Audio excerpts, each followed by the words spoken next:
Senate will come back to order. You notice the gavel sounds has a deeper sound to it. I understand the House stole my gavel and gave me this. So.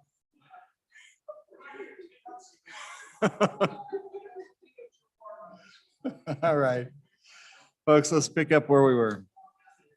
Let's continue with our third reading amendments.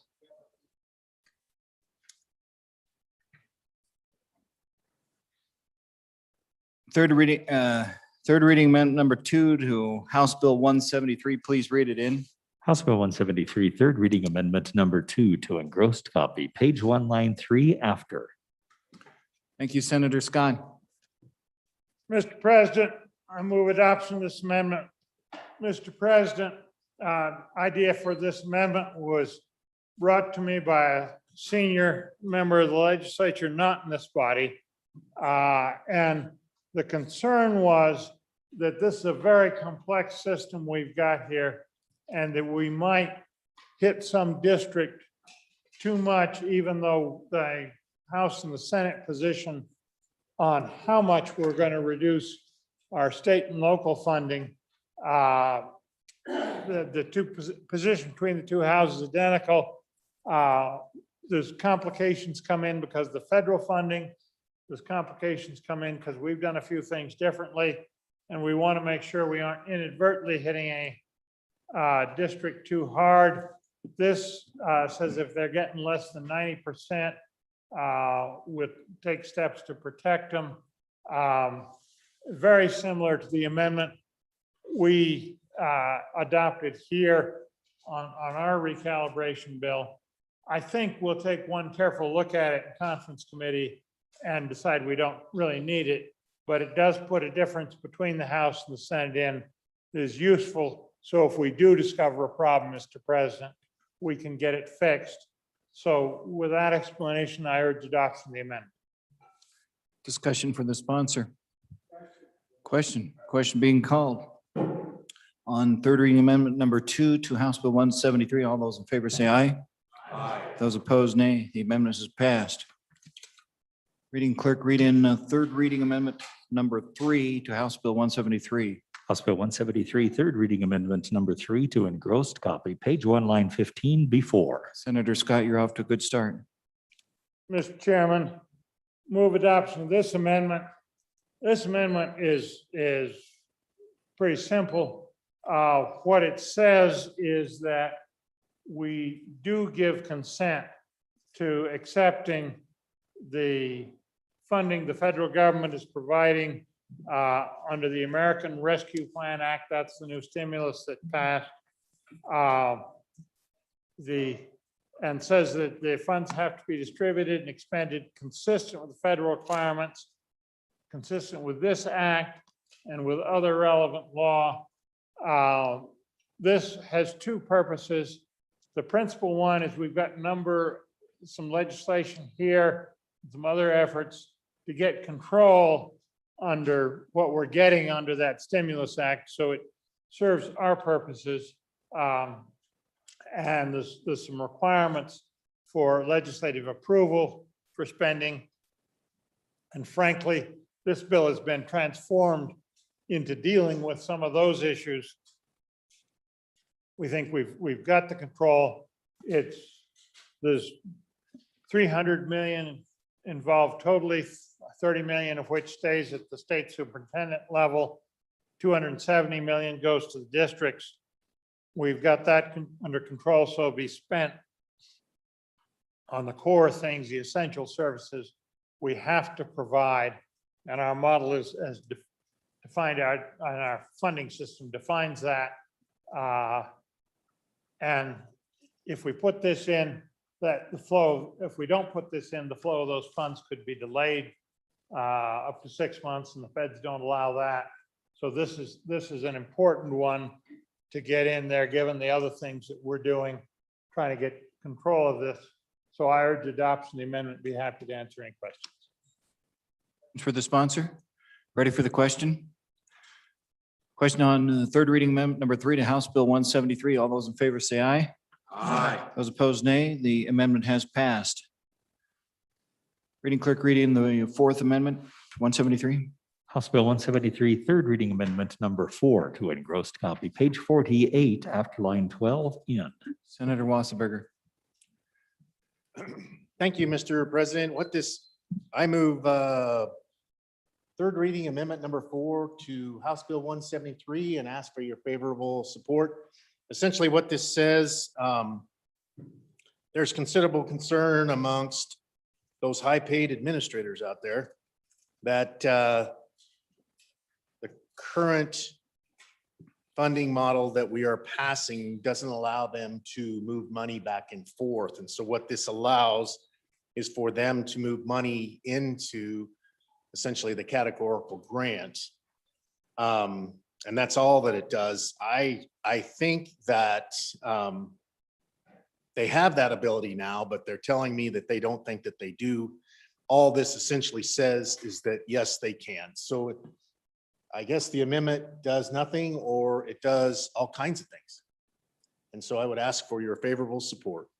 Questions for the sponsor? Senator Scott. Mr. President, on and for this amendment, the good senator is correct. The current situation is that they can move money into this, the teacher area. This repeats that very bluntly, so it can't be misunderstood. And I think for that reason, it's well worthwhile. And I thank the bringer of the amendment and urge its adoption. For the comment, do we need to go back to you, Senator Wasserberger? Nope. All right.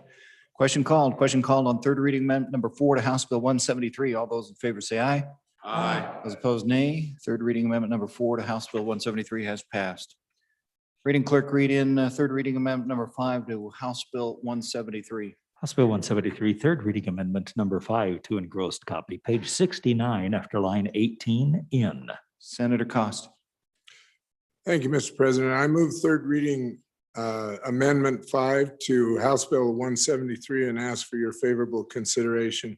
Ladies and gentlemen, what this does, I want you to listen carefully, is for the lunch program. I'm a little concerned. The lunch program is not inside of the block grant. The lunch program's outside of the block grant.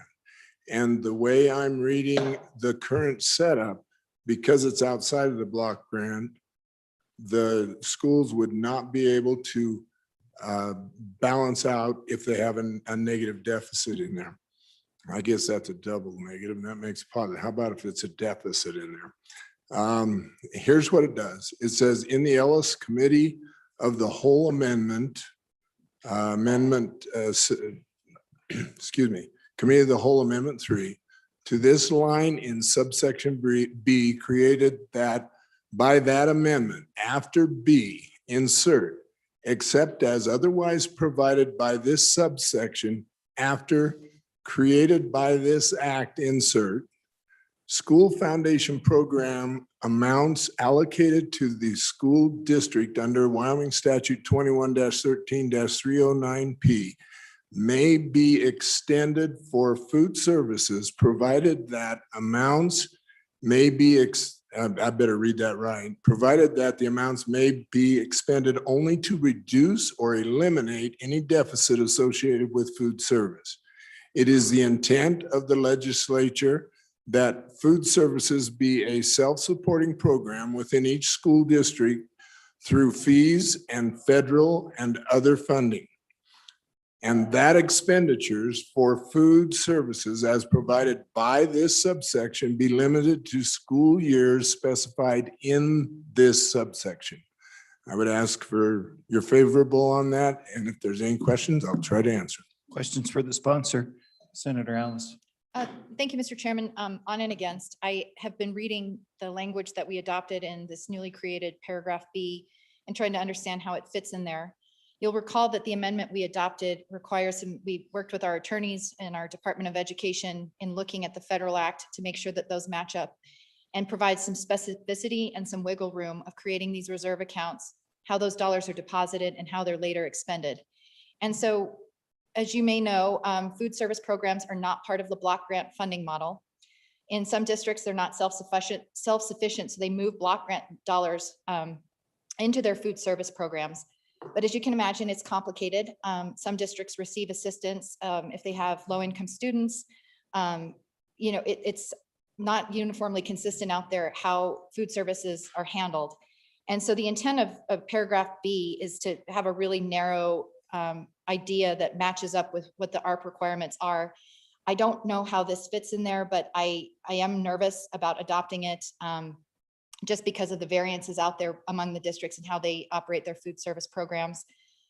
So just urge caution. And for that reason, I would urge you to defeat this. Further discussion? Senator Scott? Mr. President, on and against this amendment.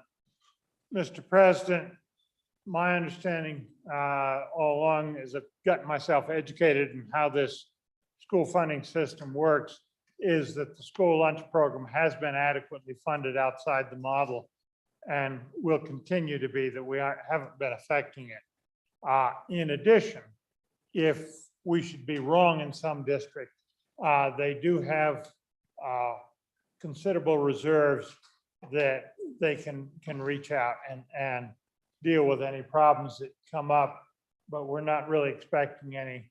I am fearful that we start down this road, the school districts will be able to expend a lot of or too much of the resources that they're furnishing us on things that aren't essential. That will reduce the amount of reserves going forward, and we're going to need those because we aren't able to adjust our other spending down. So we're still progressing toward emptying our reserve accounts and getting in trouble where we cannot adequately fund the schools. So for all those reasons, Mr. President, on and against this amendment. Wasserberger, go ahead. Thank you, Mr. President. Quick comment on and in favor of the amendment, but a quick comment on school lunch programs. The vast majority of school lunch programs are losing money, and they have been for a long, long, long time. But since the pandemic, COVID money has been used to buy both breakfast and lunch, and I'm wondering how that impacts the amendment. And just a question for the sponsor. Okay, any more before we go back to the sponsor? Let's take it back to the sponsor, Senator Cost. Thank you, Mr. President. First of all, the good senator from in the Northeast is right. Food services have struggled to try to maintain any kind of a break-even point because of funding.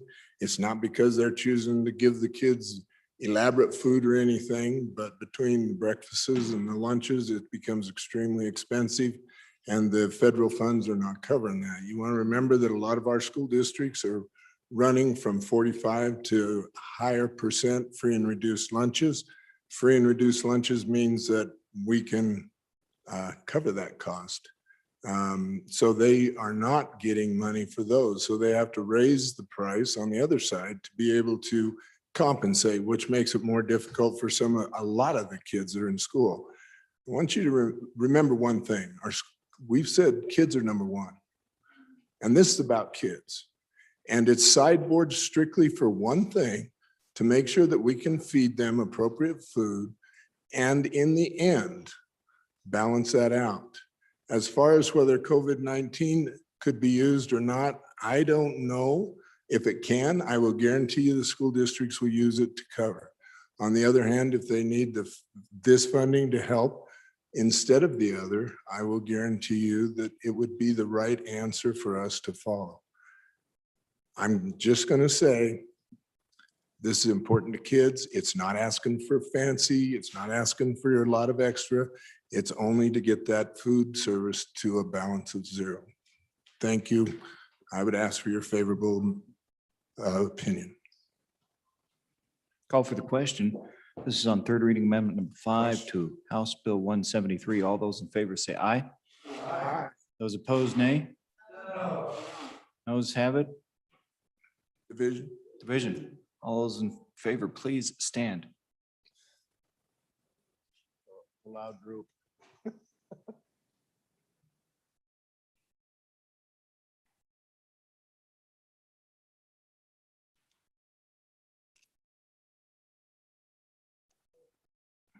8 ayes. Those opposed, please stand.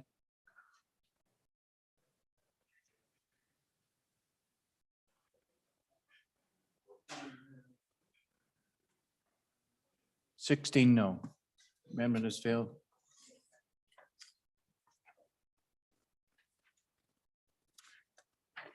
Reading clerk, please read in amendment number 6, third reading amendment number 6 to House Bill 173. House Bill 173, third reading amendment number 6 to engrossed copy, page 1, line 12 in. Senator Wasserberger.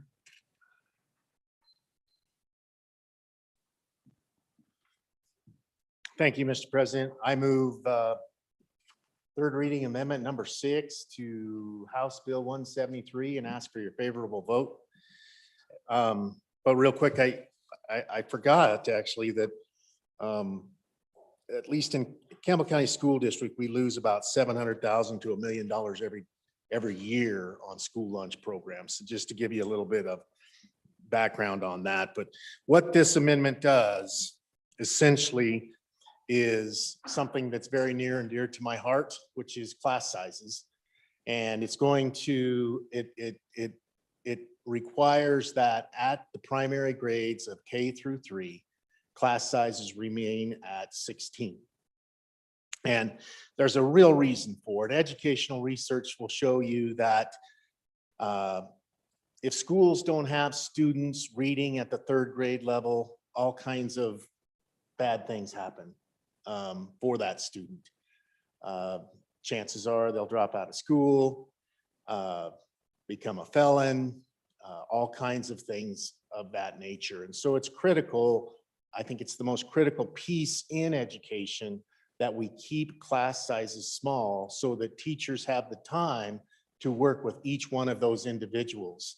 And just to give you some background, I was a young legislator in the House that I actually ran the class size amendment, which ultimately was put into the model of where we were, and now we're changing that. So this has been a historical thing for me, advocating for smaller class sizes. And so I think that the most important critical piece is keeping class size small at the primary kindergarten, 1st, 2nd, and 3rd grades. And so I would ask for your favorable vote. Questions on the amendment? Questions for the sponsors? Senator Scott? Mr. President, on and against.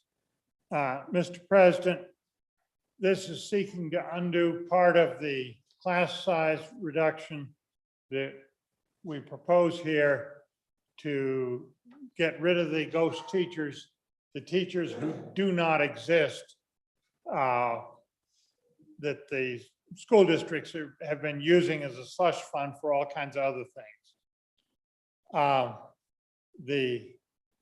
And let me say that the research does support that these lower class sizes get you a little better job done.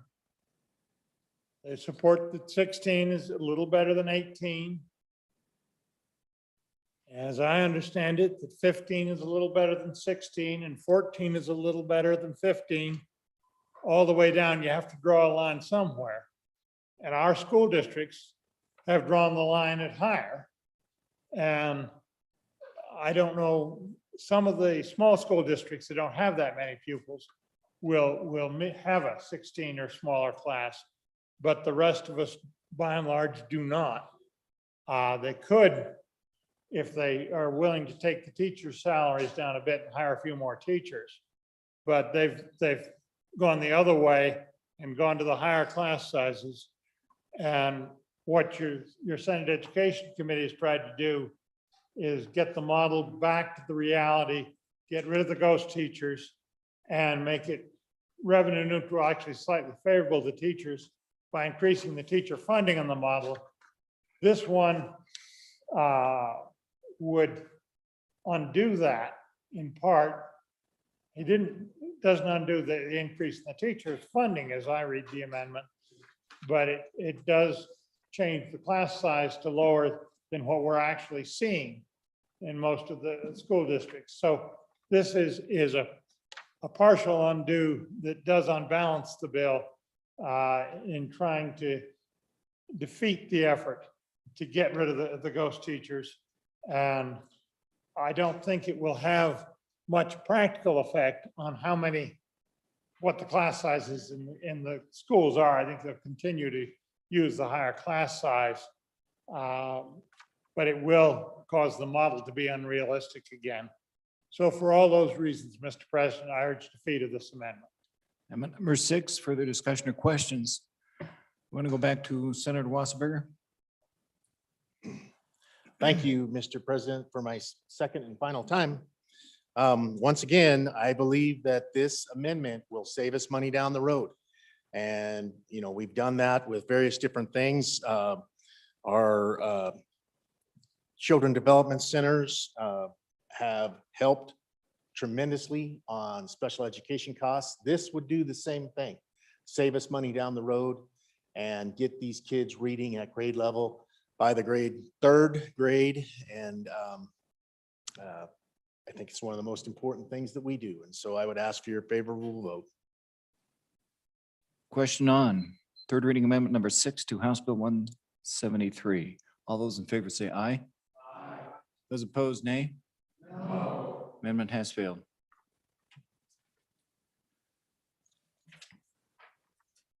Third reading amendment number 7 to House Bill 173. Reading clerk.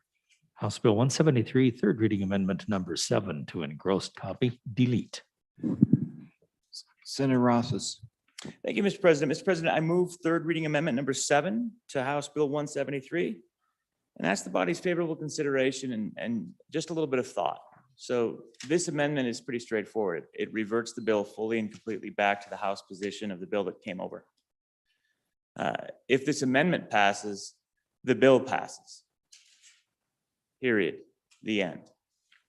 There's no need for a concurrence. There's no need for a conference committee. There's no need for further negotiation. We've got a bill. We've got a bill that provides for cuts. We've got a bill that provides for revenue diversions of around $75 to $80 million. And a bill that if we end up drawing down so much from the legislative stabilization reserve account that it reaches a trigger point, that there's a 0.5-cent sales tax. And I wanted to provide, Mr. President, the opportunity for the Senate to just compare the two policies, the two approaches, and make a decision. That's really what this is about. As I look at it, and I'll remind the chamber, I've spent the last decade working on education finance for this Senate. I look at the two approaches. The House position is better. It is resoundingly better. The approach they took in the House and sent over was a Swiss Army knife approach to the solution. Trying to not just make cuts, but recognize the need for new revenue, something that only they can start. Recognize the need for internal diversification until we can find other alternatives, other approaches, other solutions.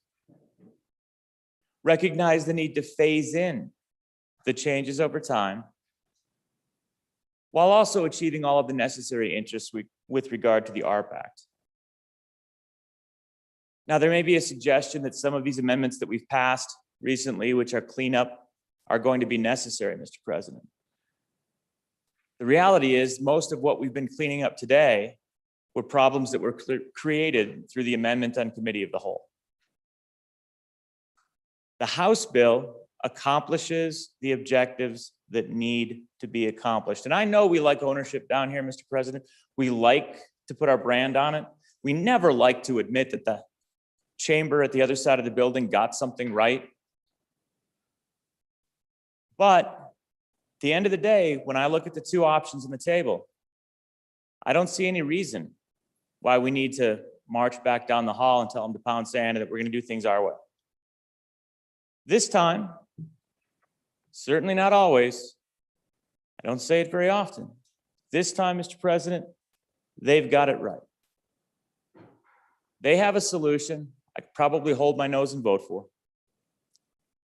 Certainly doesn't meet all of my interests, but it does preserve some of the things that are core to the concept of the funding model. Small class sizes are core to that. We recognize the fact that we're not achieving that. But one of the things we haven't discussed, Mr. President, is that we've starved the model for a number of years. Class sizes have increased because the districts let go of teachers to compensate for the fact that they don't have enough funding, not as much as they once did. Now we reflect upon them, we look at them, and we say, oh, you're not even following the model. They can't follow the model because we don't fund both class size, number of teachers, and salary in the model. We've known that. We've known that every time I've been on the recalibration committee, and those others that served with me on the recalibration committees for the past 3 years know it as well.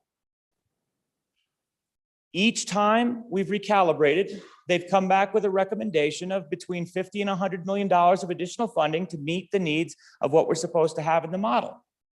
We don't provide it, we get smaller class sizes. There's nothing nefarious about that, Mr. President. It's simple mathematics. If you don't have enough money to hire all the teachers, you don't hire all the teachers. Again, just not rocket science. The House solution is an attempt at a solution, that Swiss Army knife approach. We've kind of got a little bit of a butcher knife, and we made a little bit of a mess of it, I think, as the alternative. Maybe a machete, taking a swing at it. Let's revert back to what we were handed. Let's pass that bill. Let's bypass the conference committee, the need for concurrence. Let's get done. And the other thing, Mr. President, that I'll offer if we vote for this is everybody gets to work a little bit less, I think, on Tuesday and Wednesday of next week, which is, always handy for us. So I hope you'll join me in supporting this good little amendment to strip off all of the previous less good little amendments and go back to the original House position as it was sent to us. Thank you, Mr. President. Questions for the sponsor? Question being called. All those in favor of third reading amendment numbers? Oh, sorry, Senator Scott, missed you. Go ahead. Mr. President, I think I do need to reply to that. Make sure that we understand what we're voting on. This amendment, if you were in favor of unlimited government spending, unlimited government growth, this is your amendment. If you think the solution to all our problems is just tax everybody more, this is your amendment, because this will undo our position on taxation. And there's an important feature that was not mentioned. The House did a good job, Mr. President, of starting us down the road of getting control of the stimulus money that's coming to us from the federal government. But they did their work very soon after that passed and was not fully understood here. Good part of the Senate amendments in this bill that are not found, that are different from what came to the House, are the mechanics of what we have to go through so the stimulus money will get spent on the essential educational services that we have to have within the model and that are consistent with the requirements of the federal government, so we don't have to pay that money back. And the net effect of that will be the money will carry forward and be available to us as district reserves once the big spenders have drained our reserve account. And that's happened. So this amendment is very destructive that way. I think it would, with the interplay of some of the other things we're passing, I think it has the potential of calling us down here in an extra special session to make sure that we're cleared to deal with the federal stimulus money. Mr. President, this amendment would be a disaster. So I ask you to think very hard and to vote this amendment down. Question being called. This is on third reading amendment. Oh, Senator. Yeah. We can do that. It shows here green. I'm not sure. Talk and it will come on. Anyone hearing? There we Yep, go. Good. see, Thank you. I don't know, your voice activated for Interesting. some reason. All right. Thank you, Mr. President. The idea that we need these features because of the ARP Act and that all of what we did was necessary because of the ARP Act is honestly just not accurate. The purpose of the next special session that we probably will do this summer, and I think everybody's pretty much committed to it, is to figure out how to appropriately deal with those funds if there are any nuances that need to be fixed. The reality is that it's pretty clear through the federal legislation that local educational entities end up receiving the funds. The distribution is pretty straightforward. We know how to handle and deal with that, and there were provisions already in the House version that accommodate that. So the sky will not fall with this enacted. The idea that it's a disaster, though, and that somehow this leads to unlimited government, I mean, does that make sense? It seems a little bombastic, Mr. President, to me, that it'll be the end of the state if we go back to the House version. Would the House really send us something that would lead to abject catastrophe and destruction? A true disaster of the magnitude that we just heard? It seems unlikely. I can understand preferring one version over the other, but the idea that it would really be catastrophic, I would suggest is not the case. Mr. President, the key differences are attempting to solve in the long term or attempting to solve only in the short term. Looking for solutions that are diversified in their approach or looking to solutions only based on cuts. Those are the options on the table. The thoughtful approach of balancing solutions to incorporate new revenue, redirection of existing revenue, and modest phased-in cuts instead of immediate significant cuts really, to me, seems to be the judicious approach. And I would once again encourage the body to support the amendment, support education, and make sure that we're doing this in a way that the districts can adapt to, and doing it in a way that will help us to solve the problem, not just in the near term, but in the future. Thank you, Mr. President. Thank you, Senator. Question on third reading or third reading amendment number 7 to House Bill 173. All those in favor say aye. Aye. Those opposed, nay. No. The amendment has failed.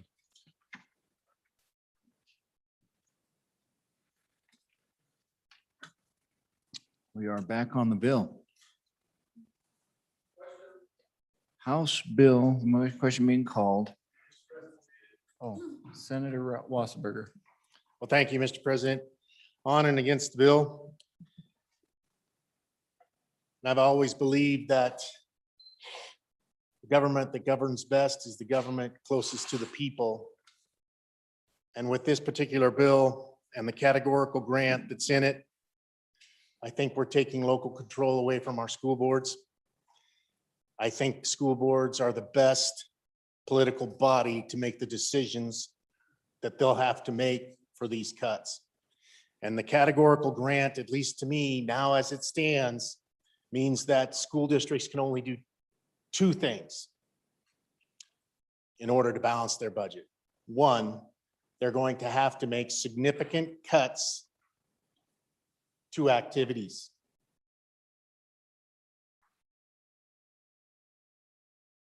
And years ago, I was an athletic director in Campbell County, associate principal for many years. So that's very important to me. And I think it's very important to a significant number of people in this state. The second thing that they're going to have to do is they're going to have to cut salaries.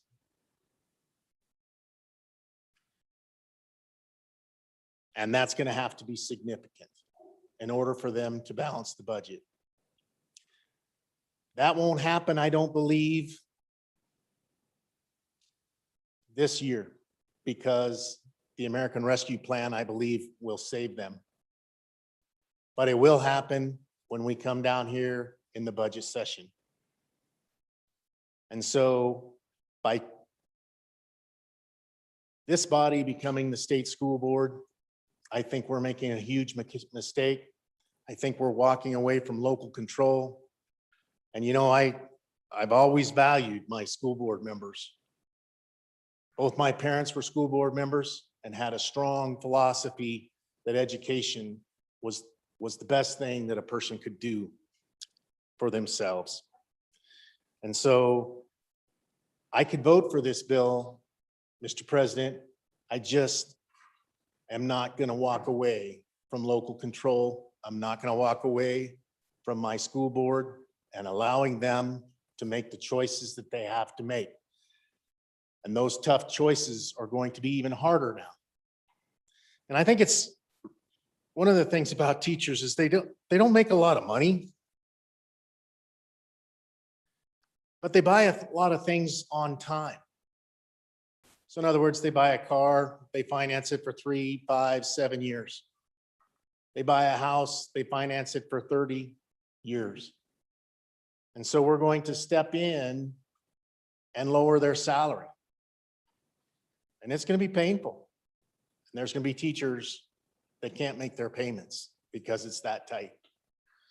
So on and against the bill, and definitely against the categorical grant. Thank you, Mr. President. Any further discussion on House Bill 173? Senator Scott. Mr. President. Just a couple of things.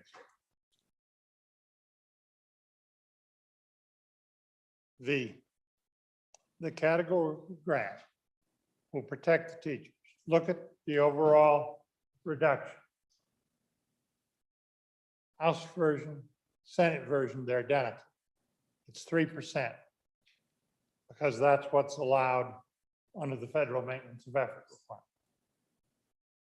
You'd think the world was coming to an end with 3%. Second, there's a myth here. We're protecting the teachers. It's said that 85% of the school funding goes to salaries. I think that is approximately accurate. What's not said is that the teachers are a minority of the total employees of the school districts. School districts have gotten top heavy. There's a lot of administrations, a lot of other things that are going on there.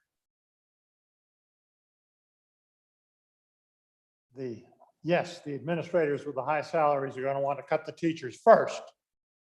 That's been their instinct all along. We've seen it in the public press.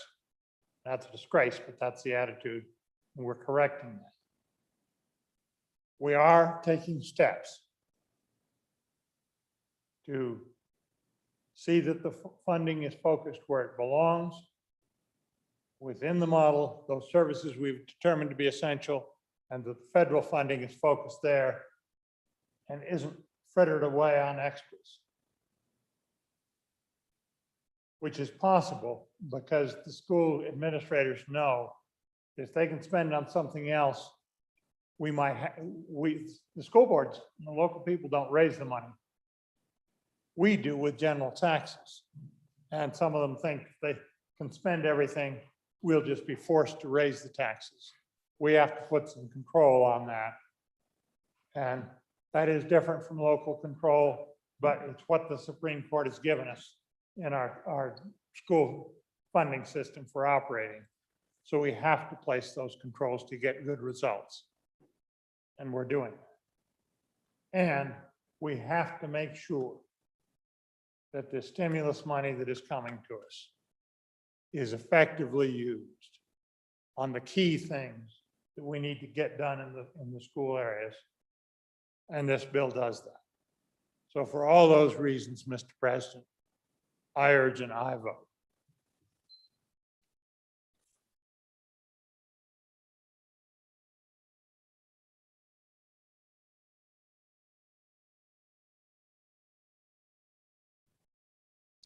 Senator Cost, while you're doing that, Senator Cost, while we're getting ready, we have the Sergeant of Arms track down some missing senators out there and we'll bring them back.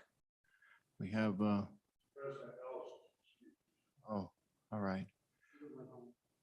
Sergeant, could you just take a sweep of the territory and see if we can bring some folks back for the vote? Go ahead. Senator Beitman is about 10 minutes away. And we And, want as many people on the floor for this vote as possible. Right, So and I don't know about Senator Boner. we may delay the vote just a little. Senator Cost. Thank you, Mr. President. I have some real worries with this because we don't know where it's going. We don't know what it's going to do. There's all kinds of ideas. A lot of people have been told how it's very complicated, and it is a complicated block grant. But that doesn't mean that we can't figure it out. But how many of you have seen what it does? How many of you have seen where that money goes and what it lays out? How many of us have seen how much funding we're actually going to get and where that plays in? I'm worried. I'm worried for our kids. I'm worried for our teachers. We slam the administrators regularly, and it's not fair. Their salaries, if you go ahead and move those down $30,000, $40,000, you're not going to make that much difference in the total funding of those districts. But we seem to be adamant that that's by golly the way it's got to be. I think we have some very misconceptions out there. And all I can say is in the end, if it turns out the way I'm afraid it might, we may end up, not this year, because the money that's going to be supplied will obviously maybe carry through, but what happens when it's not there? What does that do to our schools? What does that do to our kids? And are you okay with your kids, your grandkids, or whatever, having to survive with that? And no, the world won't come to an end, but we'll hear more of the same thing of how our schools are not doing the job they should be doing, and we're not effective in all of this. People, I beg you to go into your schools and find out what they're doing, because I think you're going to be surprised. We've got a lot of negative attitudes towards education right now, and those need to be changed. I'm very supportive of cuts, and I'm not saying that we don't need to look for the cuts to make this efficient and on track. At the same time, it's extremely important for us to look at the other side and say, how do we balance it out? How far is too far and how much cutting is too much? Some of us almost act like we don't care. But if your kids are in there, I have a funny feeling that you might. So I'm not asking you which way to vote. Vote your conscience. I'm okay. I'm just saying I'm worried because I don't know where it's going to end up. I can't see where it's going to go. And that scares me. Thank you. Further discussion, Senator Cooper. Thank you, Mr. Chairman. While we have a minute or two here, can one of the gentlemen address to me, what is the estimated ADM across the state right now for the total state? And this bill in its amended form, what would the net total cuts be roughly? The net total cuts dollar-wise, what would it be? Senator Driscoll, are you okay? All right, further discussion on House Bill 173, Senator Scott. Mr. President, to answer that question, the total ADM is in the vicinity of 90,000. 93,000. That sounds right. I've got those figures, but it would take me 10 minutes to find them. The total dollar amount of the cuts, whether you're dealing with the version as it came to us or the version as you say beside, they're identical. Because of the amendment we talked so much about in section 5 that we didn't change. They stay identical. They are 45 million plus or minus just a little bit for the rounding. And that is because the mechanics of the amendment in section 5, as it comes to us, those mechanics are that the reduction goes down to what the federal limit is if we're going to take their funds at all, and the 300 million at stake. So we've been careful about that. That amounts to a 3% cut. And 3%.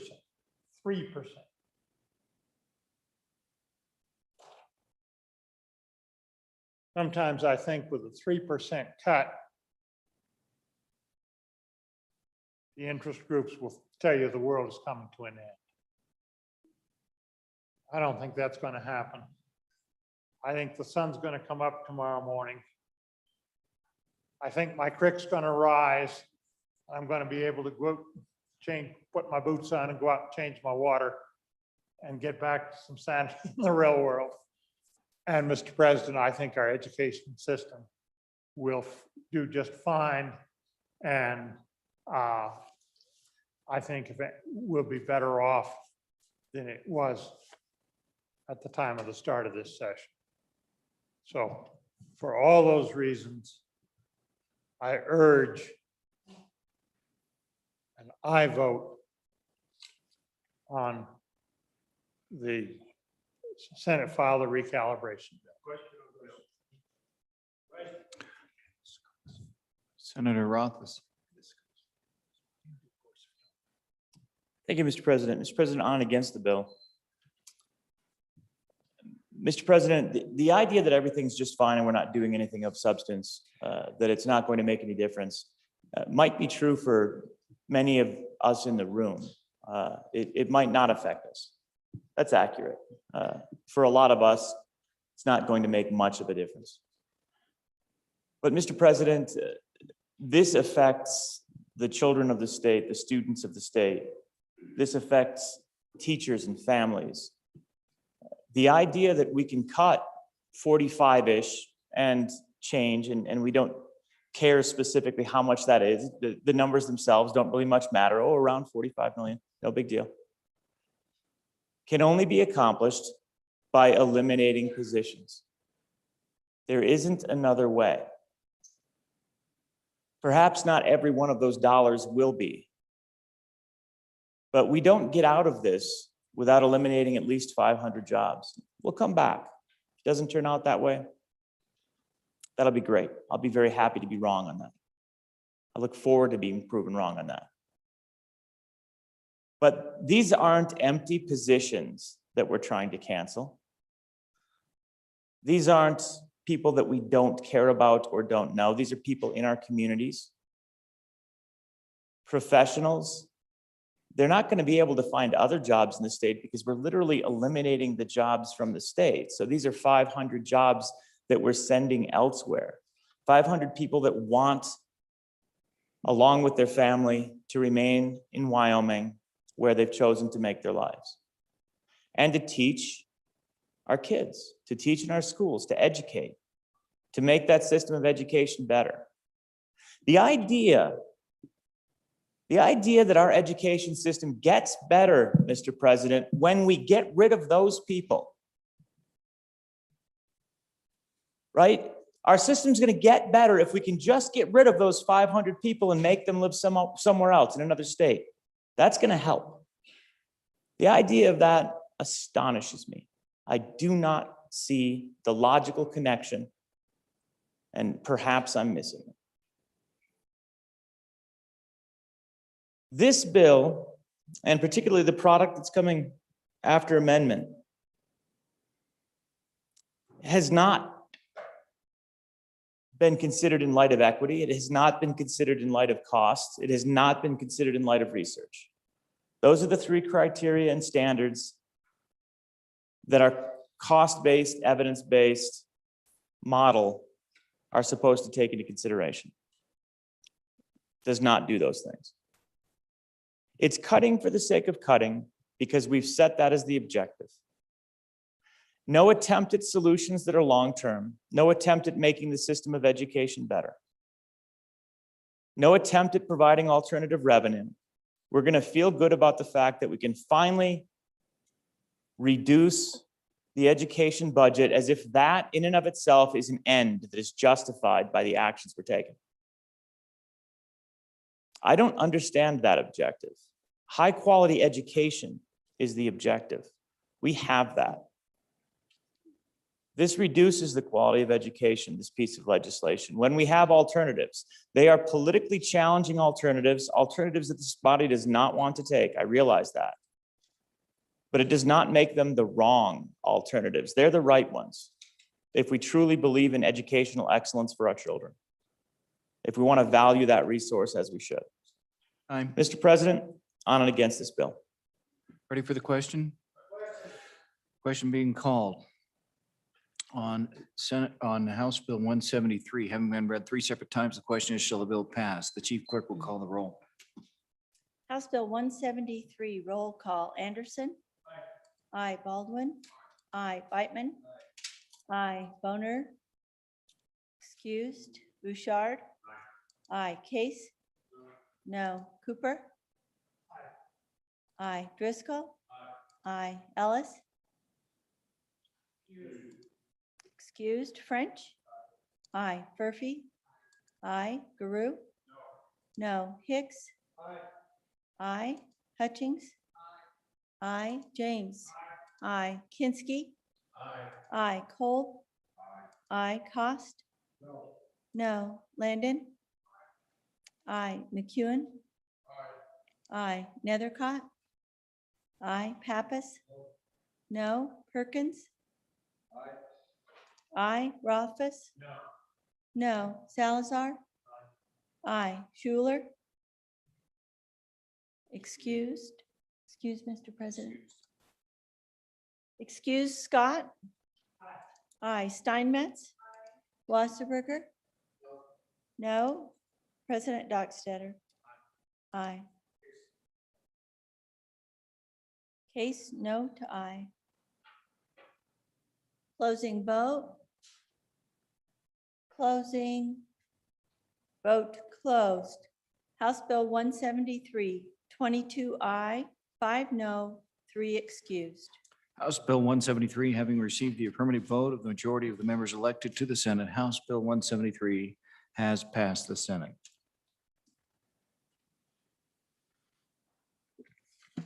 House Bill 219, third reading of the House Bill.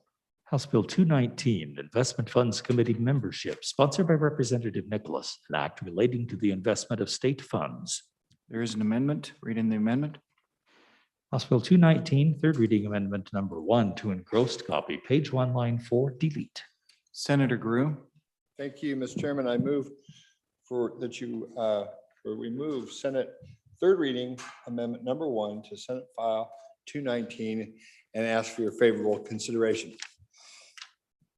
Members of the 66th, this, when we passed the standing committee amendment, we made some changes to the IFC makeup, most of which I agreed with, but one I just has kind of stuck in my craw ever since we did it.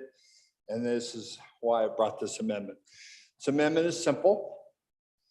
Takes the IFC, the Investment Funds Committee, which is an advisory committee to the treasurer and then to the investment board, the 5 elected officials. And it just allows them to pick their own chairman. That's all it does. This is important. And I can only give you 23 billion reasons why it is. That's how much we have on investment in this fund. A few years ago, we used to invest these funds in a big city out in the east and pay millions of dollars for people, professionals, hired guns to invest for us. We changed that policy a few years ago, pulled that investment back, hired some professionals to come into the state of Wyoming and invest those funds for us. They do that not far from where we're standing right now. And get a chance to walk over to their trading floor. It's quite impressive. They are professionals. They make trades on our behalf of the state inside parameters set by elected officials who set what can be invested, how it can be invested. And this group was also advised by a group of the legislature, which I happen to have the honor of serving you on, that advises the elected officials to make those investments.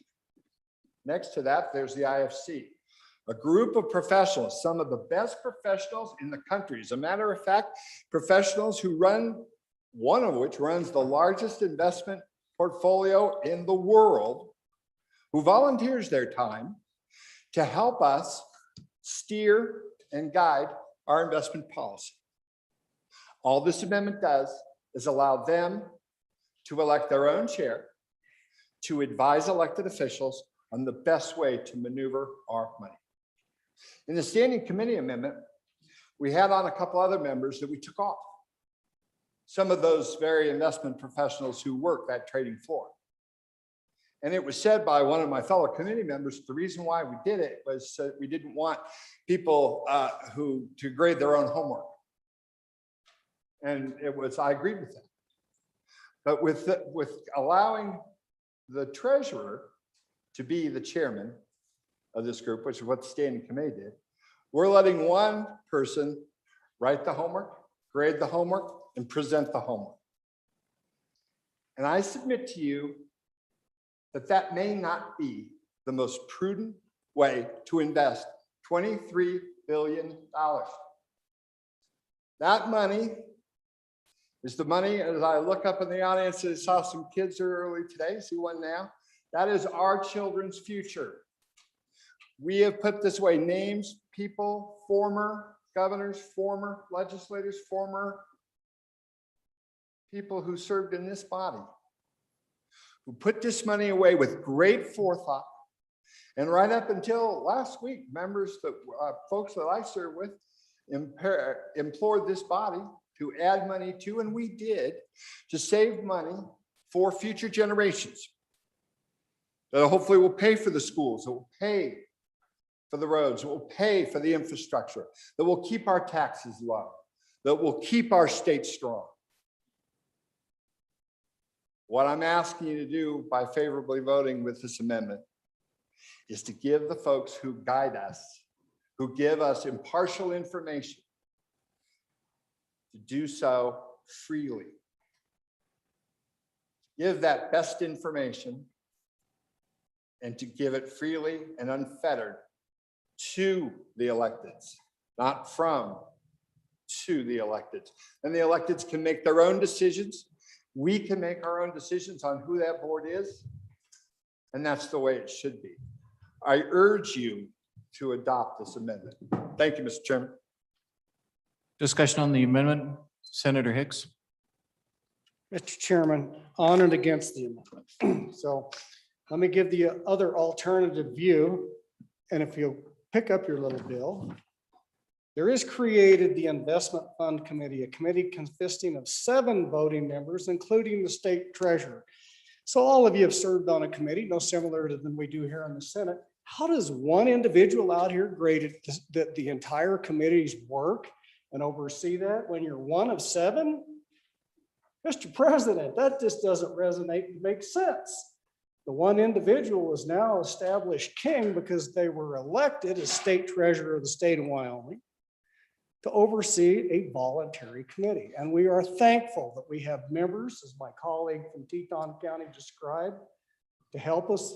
It's an advisory committee, Mr. President, advisory. They donate their time to the state of Wyoming, and we are grateful they do that. And they make recommendations. They don't invest money. They make recommendations. Those recommendations then go to SLIB, which is our top 5 elected individuals in the state of Wyoming, again, which the state treasurer makes up 1 of a committee of 5.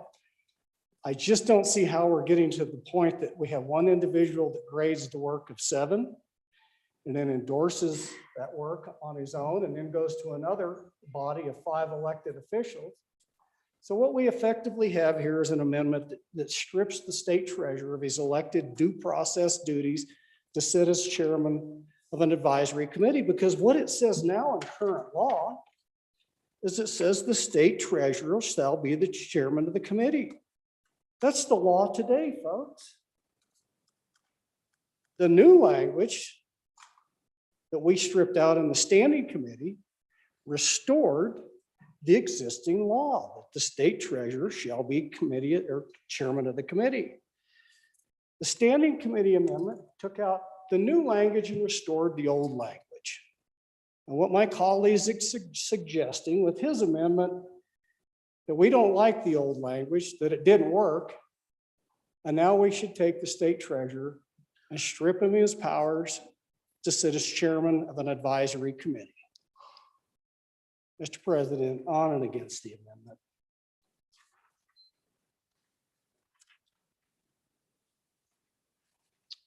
Senator Drew. Thank you, Mr. Chairman. Couldn't agree more.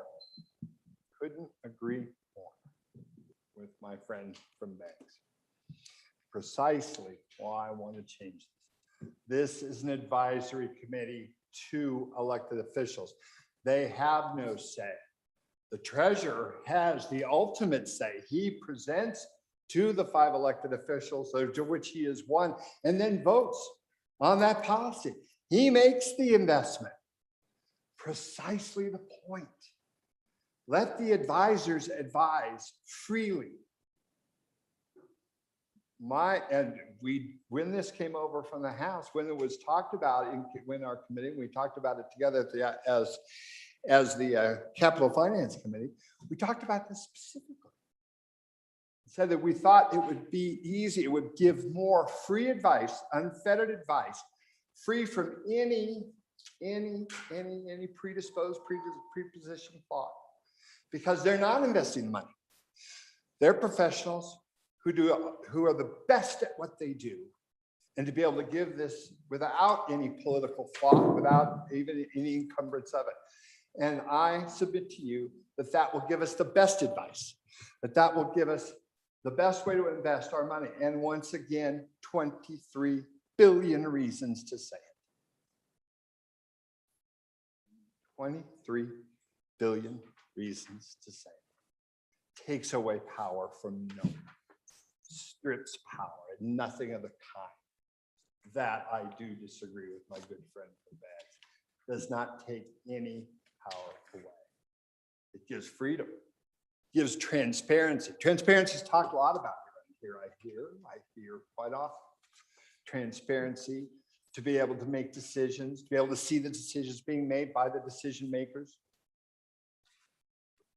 Ladies and gentlemen, I submit to you that this will give us that best opportunity in what we hold most dear is our investment portfolio for our future. On and for the amendment. Continuing now, third reading amendment number 1 to House Bill 219. Any further discussion? Question on the amendment. All those in favor, say aye. Aye. Those opposed, nay. No. Amendment has failed. Back on the division being called. All those in favor, say aye. Stand.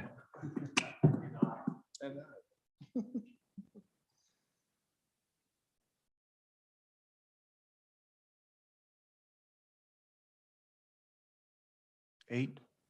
Those opposed, stand.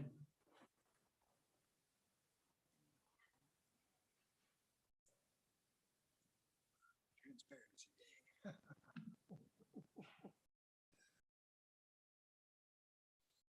16, the amendment has failed. Back on the bill. Question on the bill. House Bill 219, having been read 3 separate times, the question is, shall the bill pass? The chief clerk will call the roll.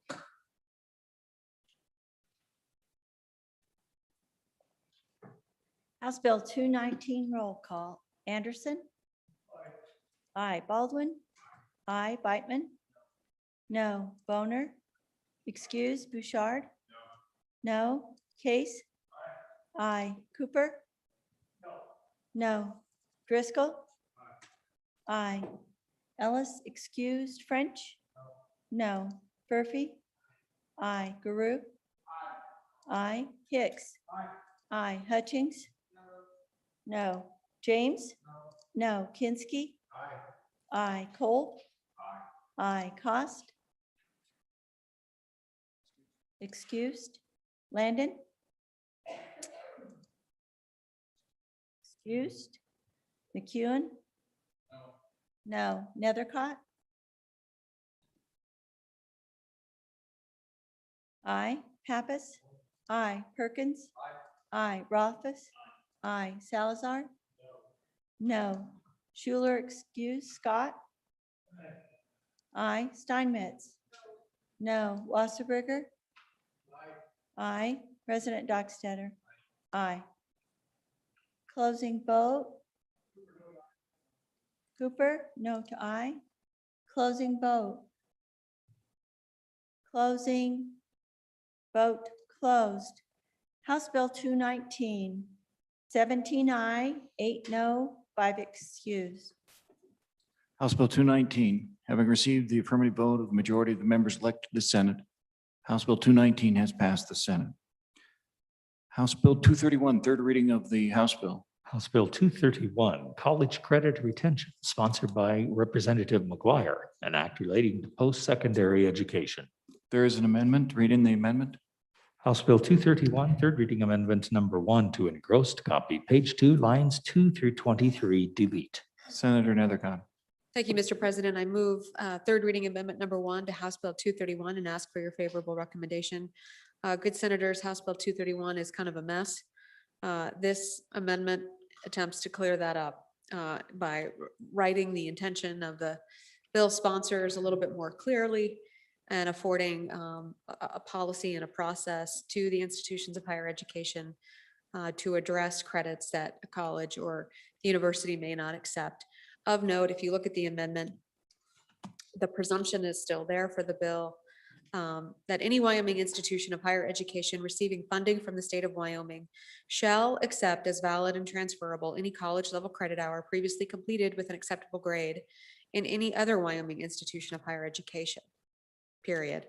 An institution of higher education may decline to accept a credit hour only if there is a lack of demonstrable applicability to the current educational standards of the institution, which is really important because as we've had that discussion, standards change over time.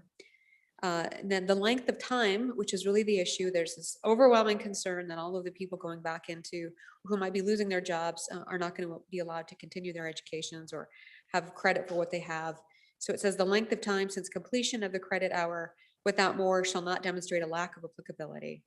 And then each institution will establish a process. I think that addresses the concerns, and I'd stand for questions and ask for your favorable consideration. Questions for the sponsor? This is on the amendment. Senator Kinski. Mr. President, I think this amendment is true to the intent of the original bill in language that's much more concise and clear. And I thank the senator from Cheyenne for putting her draftsmanship skills to work. And I'd urge an aye vote on both the amendment and the bill. Further discussion, Senator Pappas. Thank you, Mr. President. I do, as a co-sponsor on the bill, I do agree. So thank you to the good councilman, councilwoman.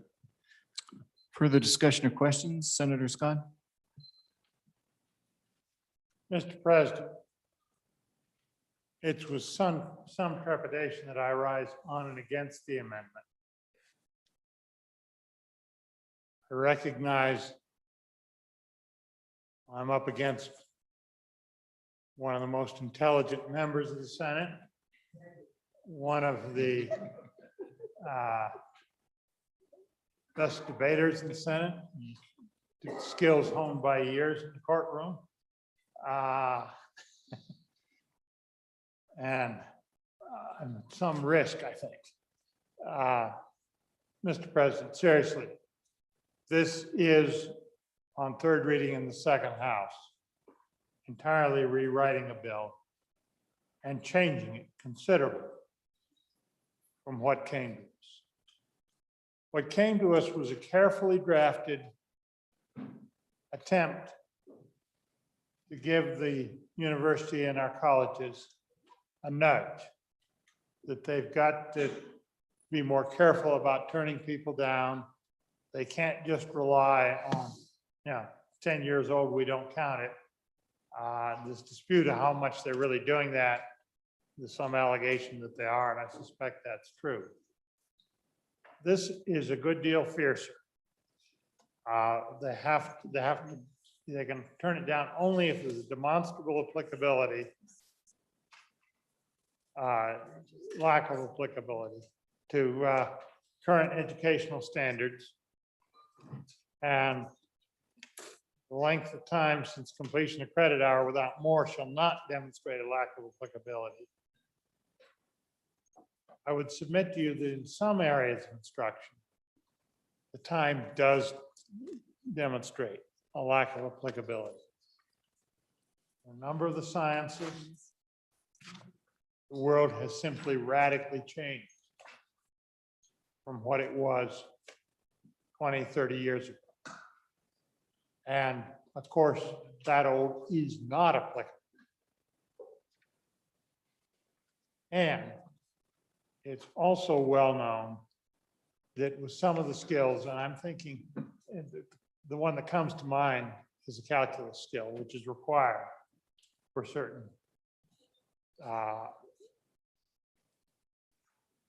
careers, uses. If you haven't been using it and it's that old, most people will have forgotten. And I think it's reasonable to use a time standard on something like that. And I think that with the bill as it's written, when that sort of thing arises, the institution will be forced to explain to the students why their course is not applicable.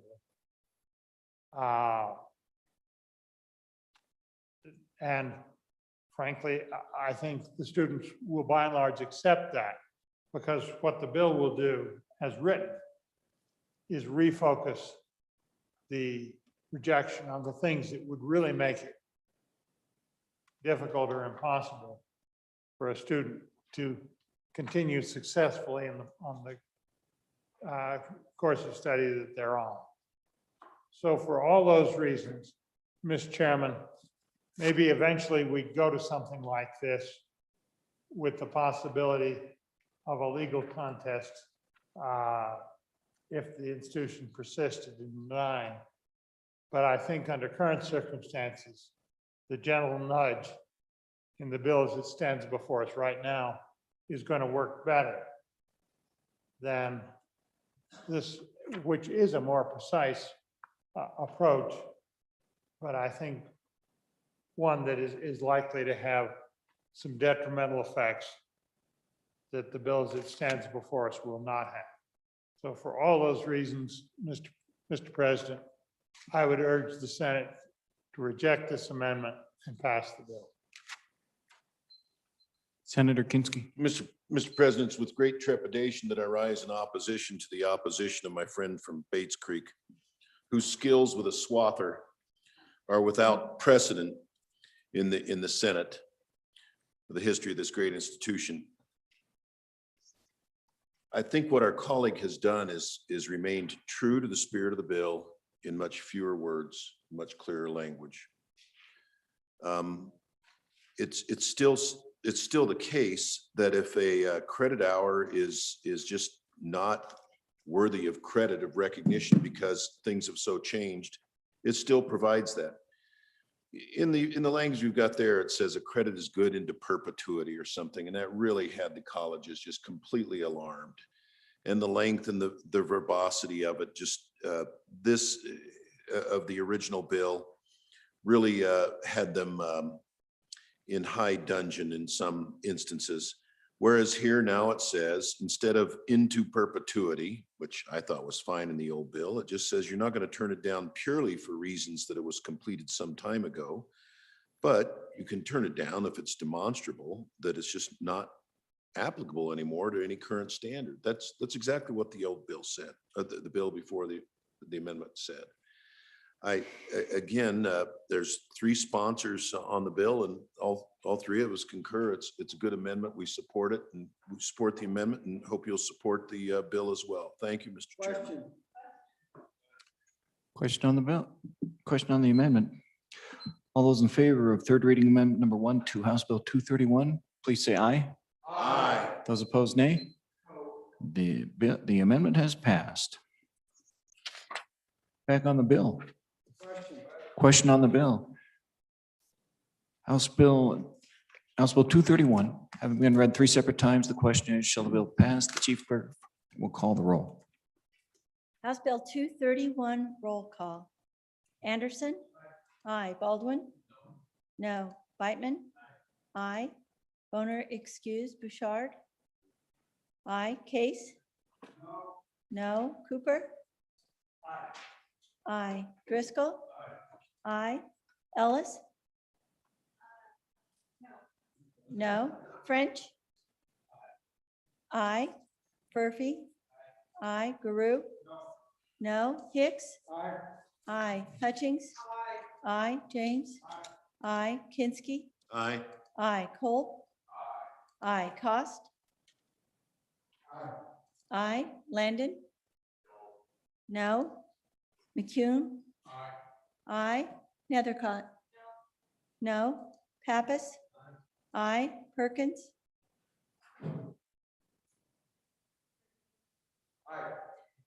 Perkins, aye. Rothfuss? No. Salazar?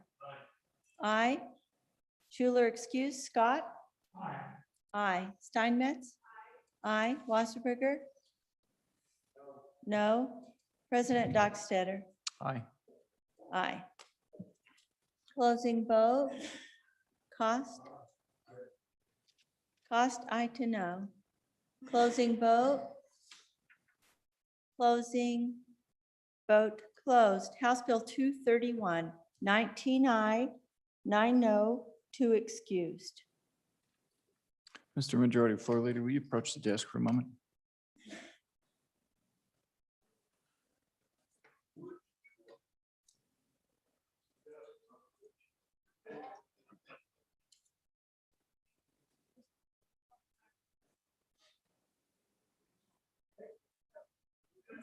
While we're doing that, let me announce this.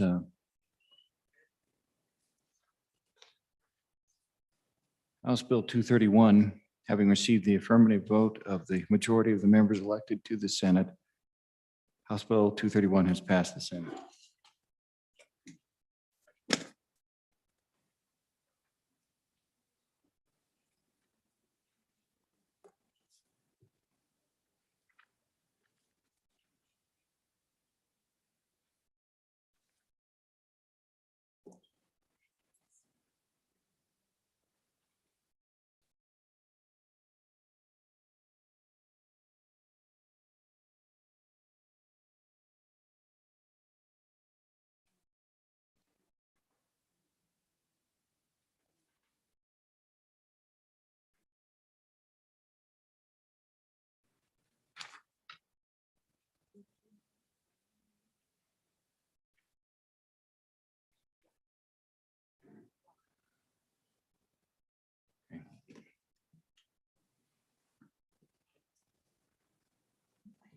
Take just a quick moment to do enrolled acts.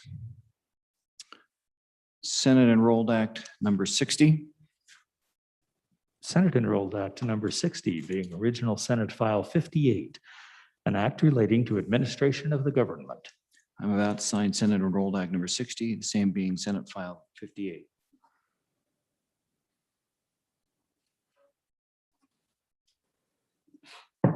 So signed.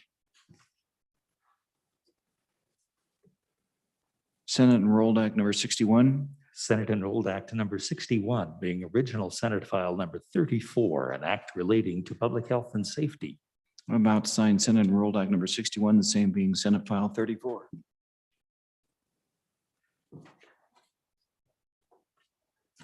I have so signed.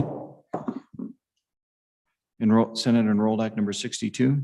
Senate Enrolled Act number 62 being original Senate File number 28, an act relating to motor vehicles. I'm about to sign Senate Enrolled Act number 62, the same being Senate File number 28.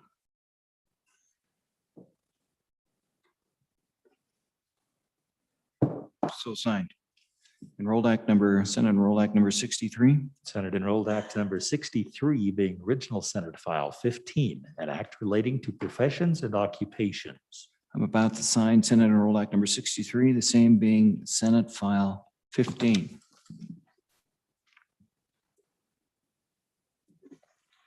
I have so signed.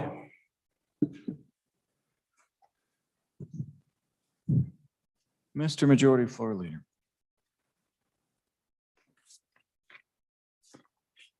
Mr. President, in accordance with Senate Rule 1-3, I move that the Senate suspend its Rule 7-8, which states bills on third reading will be held one day after the second reading. The purpose of this suspension is to allow us to accelerate today's second reading bills to third reading. The following bills will be accelerated as read in by the chief reading clerk. Reading clerk. House Bill 51, Meat Processing Program, sponsored by the Agriculture Committee. House Bill 92, Revisers Bill, sponsored by the Management Council. House Bill 127, Public Health Amendment, sponsored by Representative Barlow. House Bill 136, Inclusive Ballot Language, sponsored by Representative Yin. House Bill 158, Local Land Use Planning and Zoning, sponsored by Representative Harshman. House Bill 159, Liquor Manufacturer Regulations, sponsored by Representative Duncan. House Bill 163, Federal Congressional Elections Residency, sponsored by Representative McGuire. House Bill number 166, Utilities Presumption Against Early Facility Retirement, sponsored by Representative Harshman. House Bill 170, Wyoming Economic Development Zone, sponsored by Representative Henderson. House Bill 187, Elected Official Residency Requirement, sponsored by Representative Hunt. House Bill 189, Mine Product Taxes for Natural Gas Consumed on Site, sponsored by Representative Hunt. House Bill 236, Firearms Transactions, Financial Discrimination, sponsored by Representative Washut. House Bill 239, Workers' Compensation Student Learner Agreement, sponsored by Representative Greer. House Bill 253, Higher Education Ban on Funding for Abortions, sponsored by Representative Gray. House Joint Resolution 13, Support of Taiwan, sponsored by Representative Nicholas. You've heard the motion. Pursuant to SR 1-3, suspension of the Senate rules requires a 2/3 vote of the members duly elected. This motion is not debatable. Would the chief clerk please call the roll?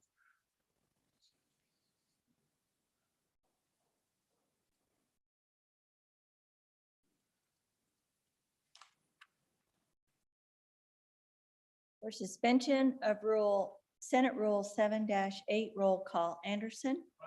Aye. Baldwin. Aye. Beitman. Aye. Boner, excuse. Bouchard. Aye. Case. No. Cooper. Aye. Driscoll. Aye. Ellis. No. French. Aye. Furphy. Aye. Guru.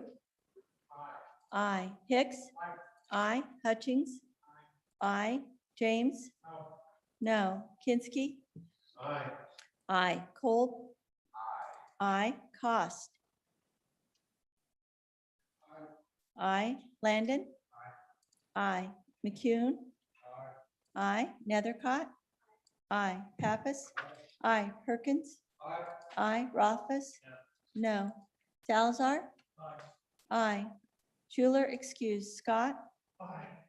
Aye. Steinmetz. Aye. Wasserberger. Aye. President Dockstader. Aye. Aye. Closing vote.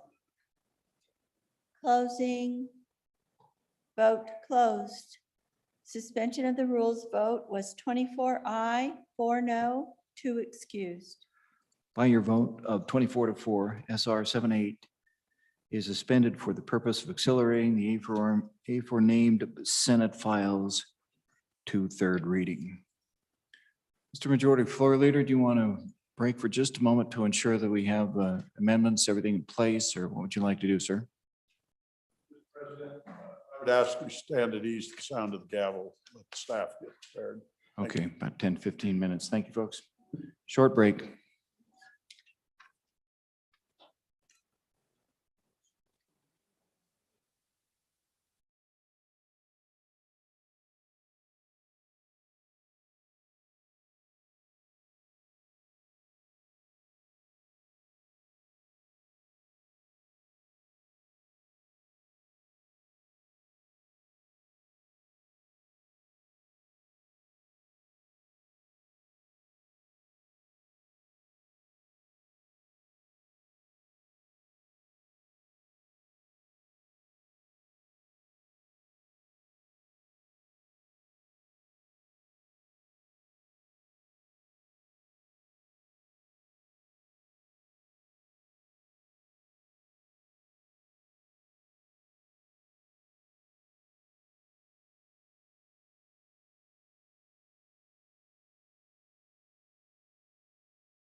Come back to order, and while you're doing that, I have some more enrolled acts. I got a reader.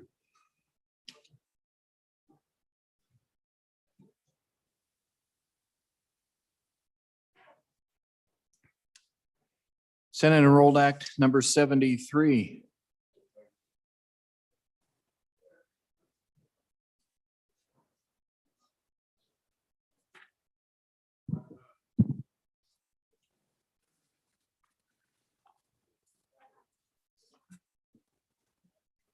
Enrolled Act number 73, an act relating to state-funded capital construction. I'm about to sign Senate Enrolled Act number 73, the same being House Bill 121. So signed. And Senate Enrolled Act number 70, House Enrolled Act number 74. House Enrolled Act number 74 being original House Bill number 150. I'm An about, act relating to public funds and administration of government. I'm about to sign House Enrolled Act number 74, the same being House Bill 150. I've so signed. For the record, first one, Enrolled Act, House Enrolled Act number 73, House Bill 121, just for the record. House Enrolled Act number 75. House Enrolled Act number 75, being original House Bill 7, an act relating to insurance. I'm about to sign House Enrolled Act number 75, the same being House Bill 7.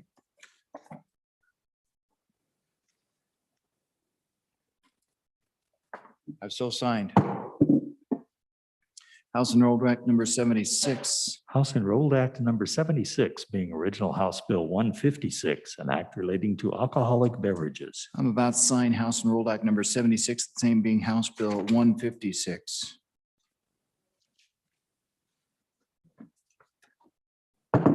So signed.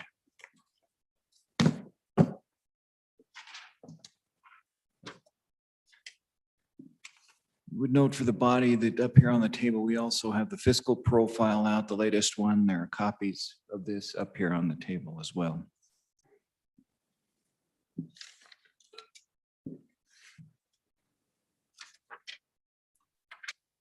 Bills on third reading.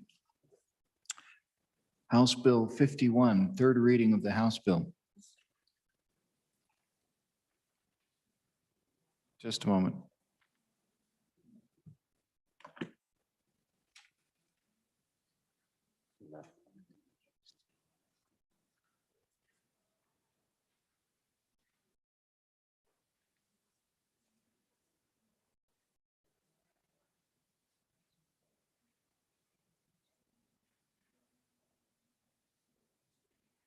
Mr. Majority Floor Leader, it pointed out to me that we have one with an amendment, House Bill 127. Would you like to pursue the rest as a consent list? Mr. Floor Leader? Okay. Let's go ahead and read a consent list absent House Bill 127.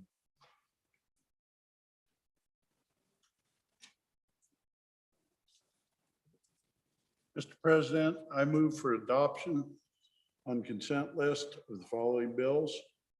House Bill 51, Meat Processing Program. House Bill 92, Revisers Bill. House Bill 136, inclusive ballot language. House Bill 158, Land Use Planning and Zoning.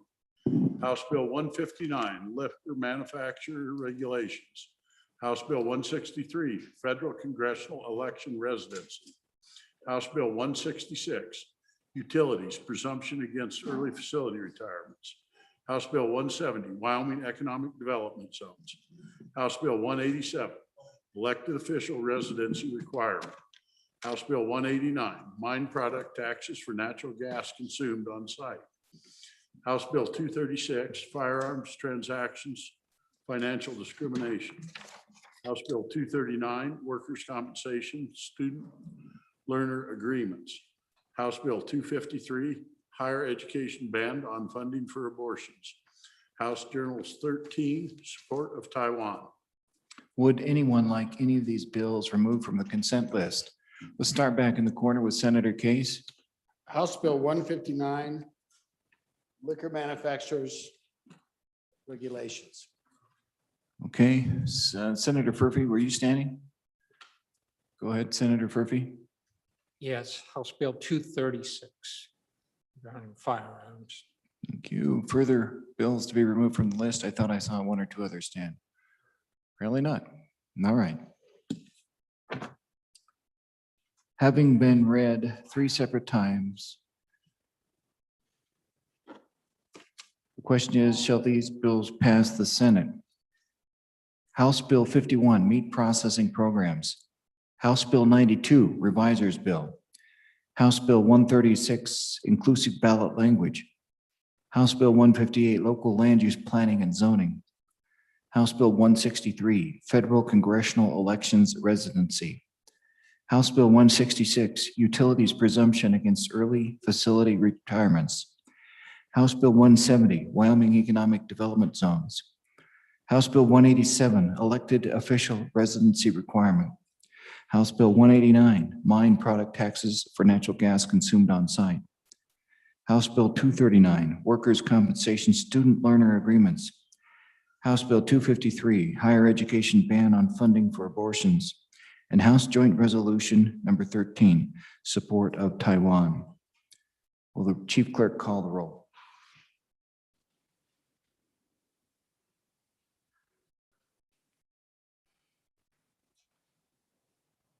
Roll call on the consent list. Anderson. Aye. Baldwin. Aye. Beitman. Aye. Boner excused. Bouchard. Aye. Case. Aye. Cooper. Aye. Driscoll. Aye. Ellis. Aye. French. Aye. Furphy. Aye. Aye. Guru. Aye. Beg your pardon. Hicks. Aye. Hutchings. Aye. James. Aye. Kinsky. Aye. Cole. Aye. Cost. Aye. Landon. Aye. McCune. Aye. Nethercott. Aye. Pappas. Aye. Perkins. Aye. Rothus. Aye. Salazar. Aye. Schuler excuse. Scott. Aye. Steinmetz. Aye. Wasserberger. Aye. President Dockstader. Aye. On the consent list, 28 aye, 2 excused.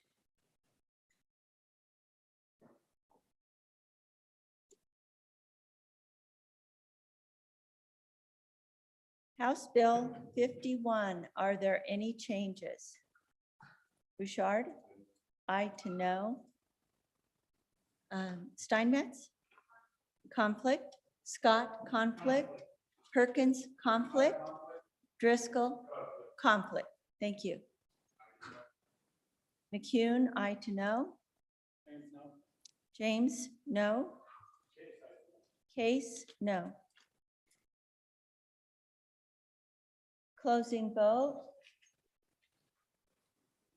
Closing vote closed.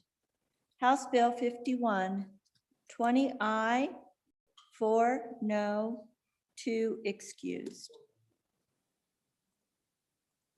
House Bill 92, are there any changes?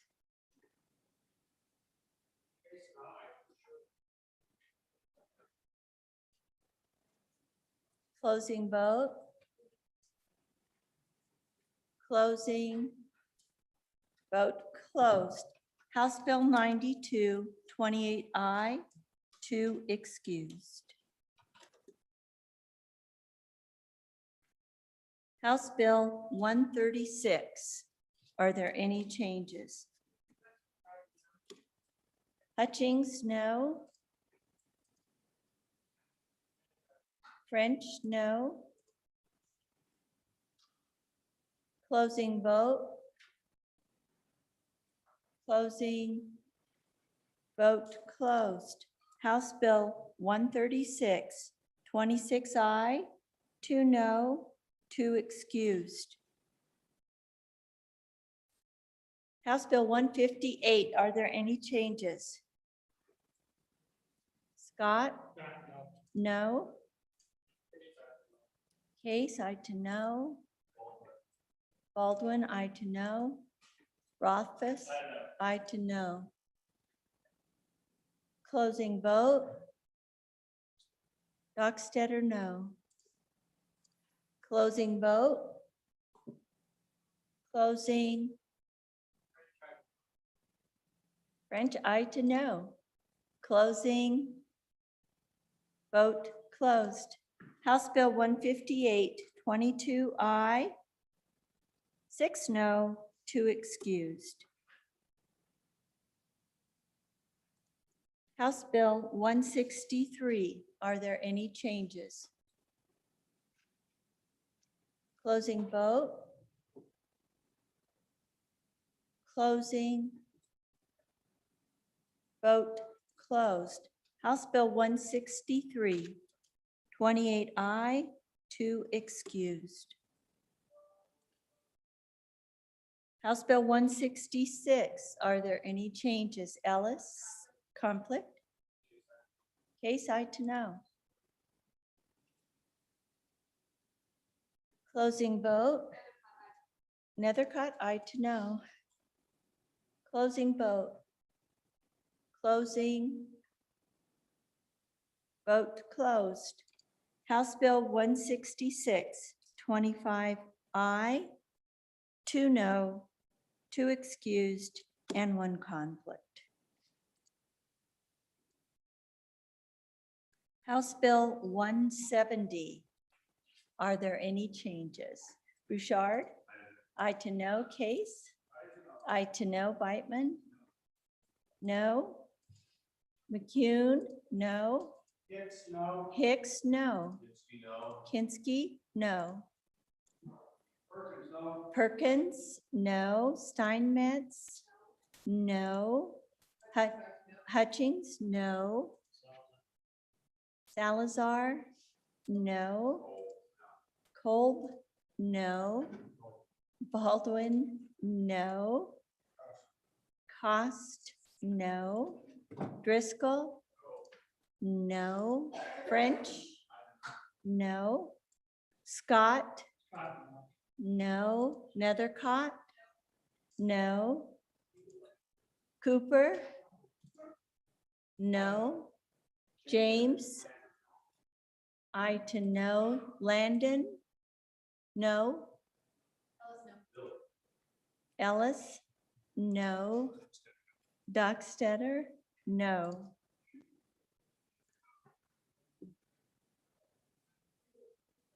Closing vote. Closing. Vote closed. House Bill 170, 6 aye, 22 no, 2 excused.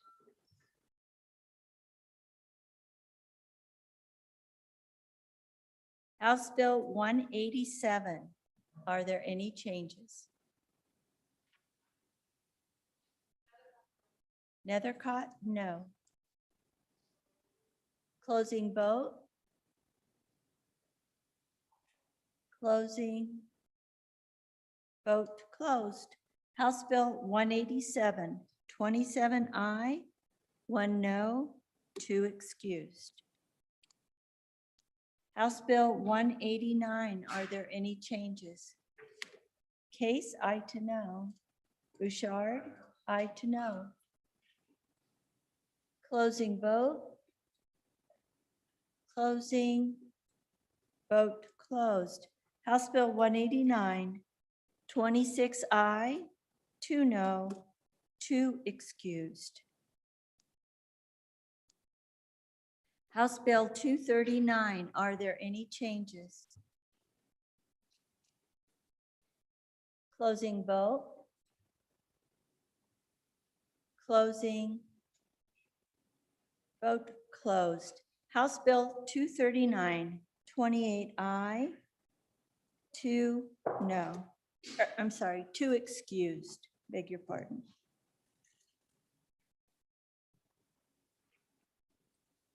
House Bill 253, are there any changes?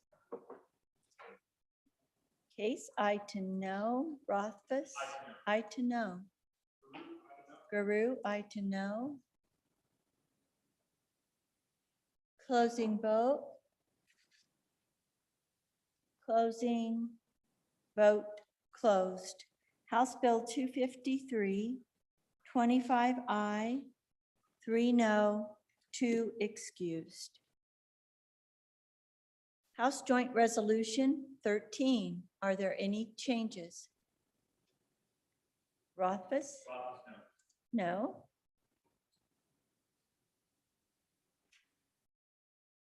Closing vote. Closing. Vote closed. House Joint Resolution 13, 27 aye, 1 no, 2 excused.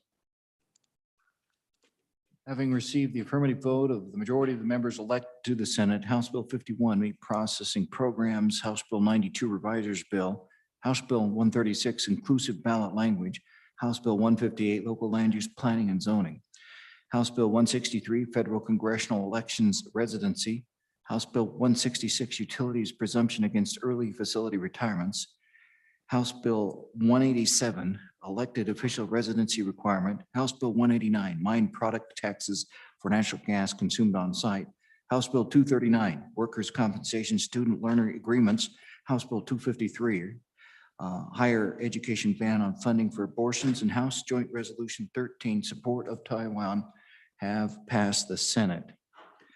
House Bill 170, having failed to receive the affirmative vote of the majority of the members elected to the Senate, House Bill 170 has failed to pass the Senate.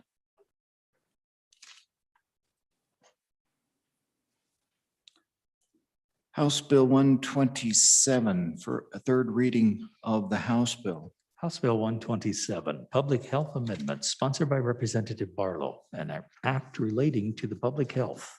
There is an amendment. Read in the amendment, please. House Bill 127, third reading amendment number 1 to engrossed copy, page 3 after line 2, insert. Senator McEwen.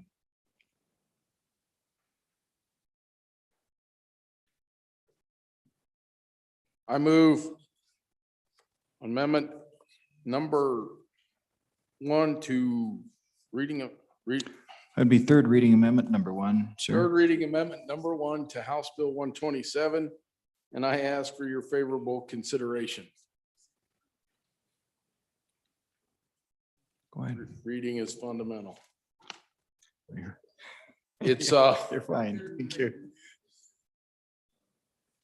we're basically just tightening up a few things to make sure it's clear in the bill.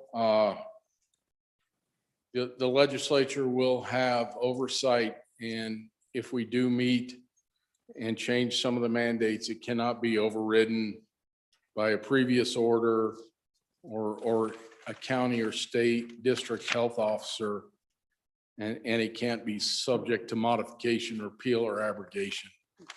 And with that, I would ask for your favorable consideration and staff for questions. Thank you, Mr. Question- President. Thank you. Questions or discussion on the amendment? Questions or discussion? Senator Nethercott.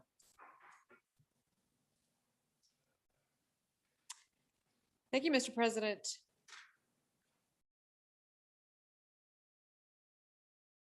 On and against the amendment.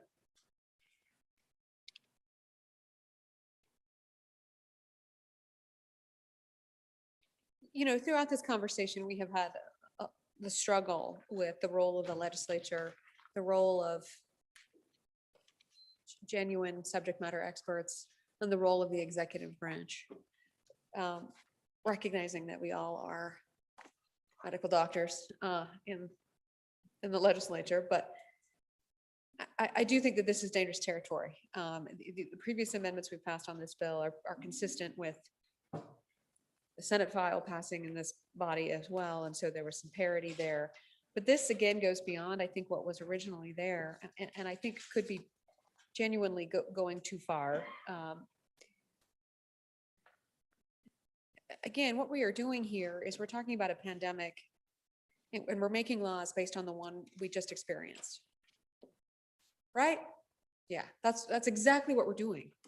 But the next pandemic may not look the same way, or the health emergency. And so we have to recognize that there does need to be built-in flexibility, like the Constitution. It's this really important document that we all follow, but it's not spelled out with express detail, it's step by step by step. And that affords flexibility throughout the years and throughout the time, recognizing that circumstances change, recognizing that the application changes. And so when you box yourself in, you're really limiting options for the people, options for the executive branch, options for the health officials. And we have to recognize that not everything is going to be the way that it just was or the way that it currently is. And so I just would urge caution on these continued amendments that we are tying the hands blindfolded of future leaders who are responding to the next health emergency. On and against the amendment. Senator Kinsky. Thank you, Mr.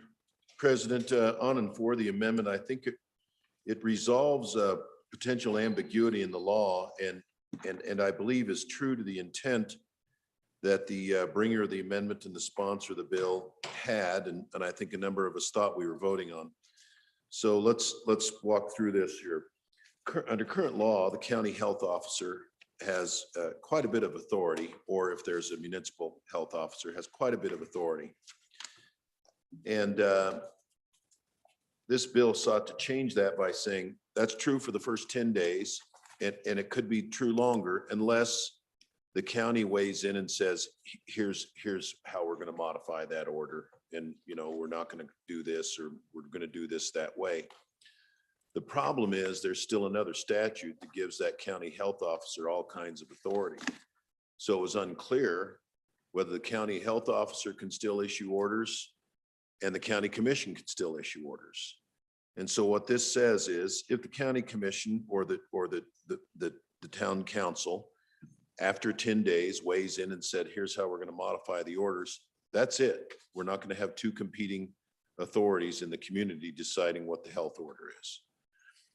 Now, there's a subsequent section, Romanet 2 in the amendment, that says it'll be issued in consultation with the county municipal or district health officer as applicable. That's the same thing we said about the governor. After a certain period of days, the governor can modify the order, but governor, you should talk to and listen to, consult with your state health officer. So that's true here as well. Then with respect to Romanet number 3 in the amendment, there's another kicker. Current law says the order of a county health officer is subject to the approval or the veto of the state health officer. So you'll remember during the pandemic, your local county might have said, we're going to modify the order this way, but they had to send it to Cheyenne and ask please first. They had to get the concurrence of the state health officer. So 3 says, if the local health office or if the local commission weighs in and modifies an order, they don't have to ask the state health officer if that's okay. So to me, this amendment is true to the original intent of the bill. If we're going to empower our local governments to say, we're going to modify these health orders, then that's what it has to be. We can't have competing health orders coming out of the county health officer, the county commission, and the state health officer. So this, I think, makes us true to the intention of the original bill, and I would urge an affirmative vote on the amendment. Thank you, Mr. President. Thank you. Further discussion, Senator Case. Mr. President, part of the amendment is good, definitely is. But when we keep coming back to the legislature, that's where the problem occurs. And we're not capable of, imagine that we were in charge of running the state on a day-to-day basis. How would that go? Then imagine that there's going to be this emergency and we're going to come back in and make decisions, bringing all our different points of view and perspectives, and somehow give guidance as this super committee in this effort. I'm just not sure that's achievable. There's a separation of powers things that bothers me greatly, and it does spill on this amendment and onto the bill that I signed on to this bill originally, and you'll notice I'm a sponsor because the legislature wasn't the one called in.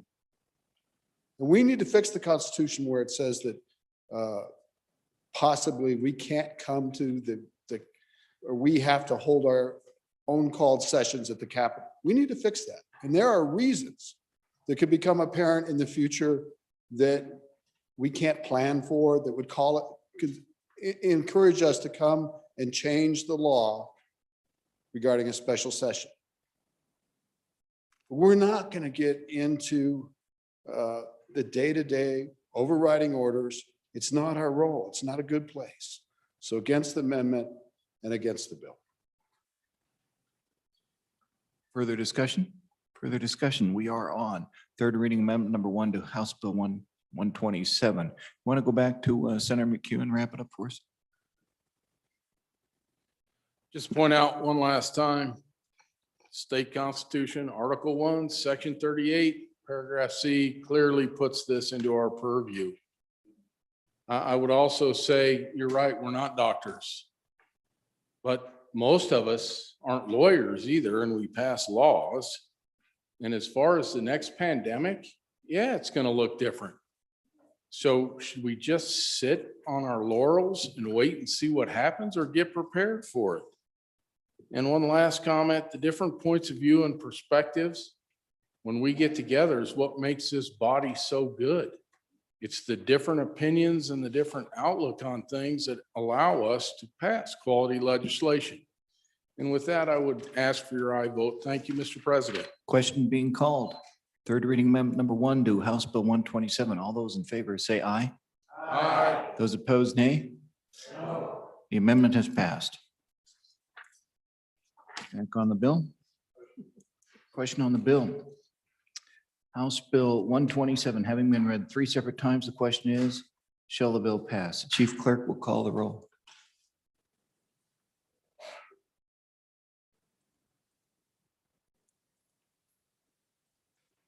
House Bill 127, roll call. Anderson? Aye. Baldwin? No. Whitman? Aye. Boner excused. Bouchard? Aye. Case? No. Cooper? Aye. Driscoll? Aye. Ellis? Aye. French? Aye. Furphy? Aye. Guru? No. Hicks? Aye. Hutchings? Aye. James? Aye. Kinsky? Aye. Cole? Aye. Cost? No. Landon? Aye. McCune? Aye. Nethercott? Aye. Pappas? Nethercott? No. Pappas? No. Perkins? No. Rothfuss? No. Salazar? Aye. Schuler? Aye. Aye. Scott? No. Steinmetz? Aye. Wasserberger? Aye. President Dockstader? Aye. Landon, aye to no. Closing vote. Closing. Vote closed. House Bill 127, 19 aye, 10 no, 1 excused. House Bill 127, having received the affirmative vote of the majority of the members elected to the Senate, House Bill 127 has passed the Senate. House Bill 159, third reading of the House Bill. House Bill 159, Liquor Manufacturer Regulations, sponsored by Representative Duncan, an act relating to the regulation of alcoholic liquor. Senator Case. Thank you very much, Mr. President. First of all, I've discovered and determined I have a conflict on this bill. I own most of a company that has a liquor license in Lander, Wyoming. It's a resort liquor license. We have a bar and, that kind of thing. So I got to thinking about what this bill does to retailers and what could potentially happen and the downsides. So I want to tell you about that. And then I do have a conflict on the bill. And it's Good Friday. I've been thinking about Good Friday. I don't think I've ever worked on Good Friday before. Not like this. It's an important thing. But I want to play the story back a little bit of Good Friday to the wedding at Cana. When the first rectifier came onto the market. and Jesus turned the water into wine. That's about all it takes to be a rectifier in Wyoming. You get some ingredients. You don't own a big distillery. It's not Jim Beam. It's not, sorry about the proper name, that other really important proper name, Go Cowboys in Wyoming. Rectifiers can have it pretty easy. It's almost miraculous how this can happen. You take ingredients that you buy, you mix them together, you produce a product, you're now a manufacturer. You get a license to be a rectifier from the state of Wyoming. And with this bill, you can now enter into being a licensee in different markets. It might come to my market. We have a pretty good crowd in the summer. We're not my good colleague from the Northwest market, but you could get a license to be in that market. Satellite location. They probably won't want to come to my location, but maybe they will. They might want to go to my friend's location or other really important tourist places, all with this little entry into our laws, almost miraculous way that they make an alcohol product that comes under the manufacturing statute. So for that reason, I do have a conflict on the bill. I'm not going to speak a second time, but I wanted to describe to you how easy it might be to take advantage of this to achieve locations with very little investment in business. And I think that's probably why the industry itself is sent us notices that they're divided on this issue quite considerably. Thank you. Thank you. Further discussion on House Bill 159, Senator Steinmetz. Thank you, Mr. President.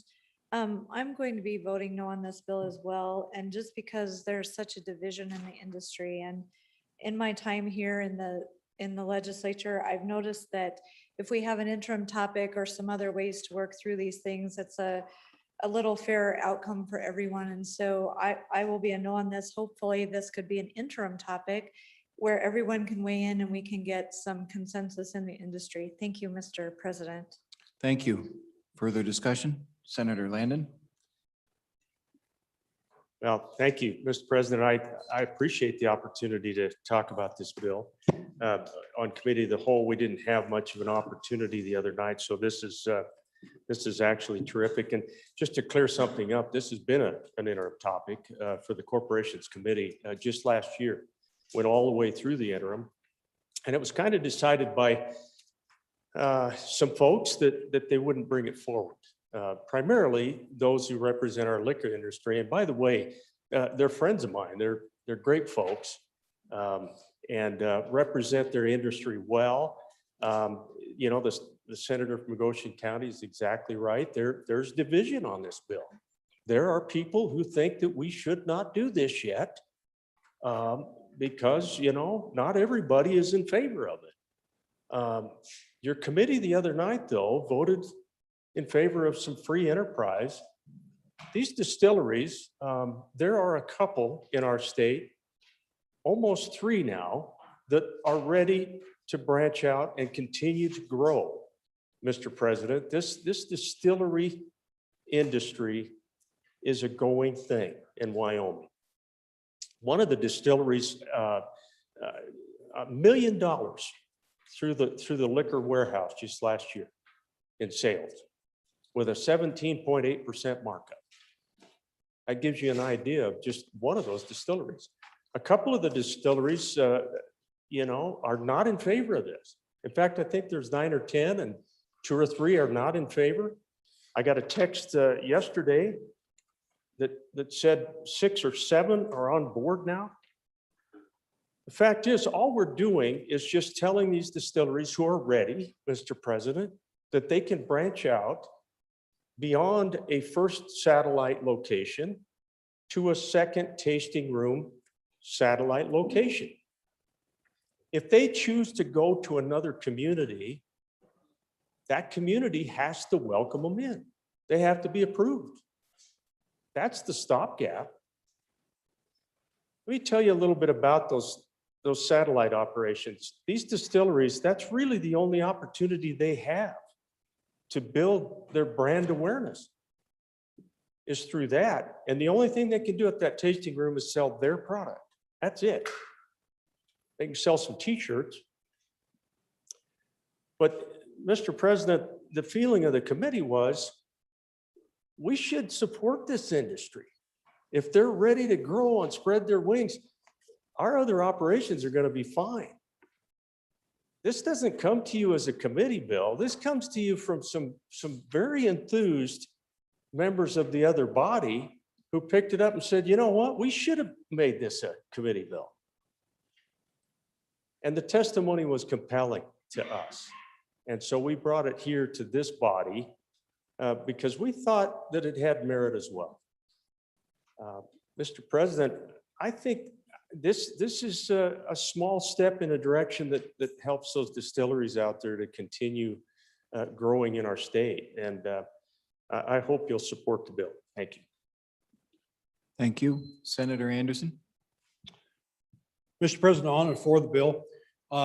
We've got some distilleries in the state that have grown up and grown over time. Some of them are distributing nationwide, and they're in 2 or 3 communities in Wyoming, and they can't hardly distribute in Wyoming.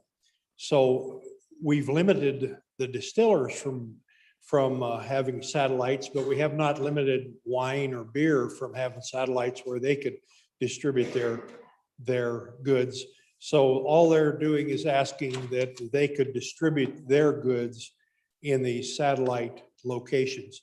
And it's only reasonable that we support our local distillers and try to get them more business in the state and nationwide. Thank you.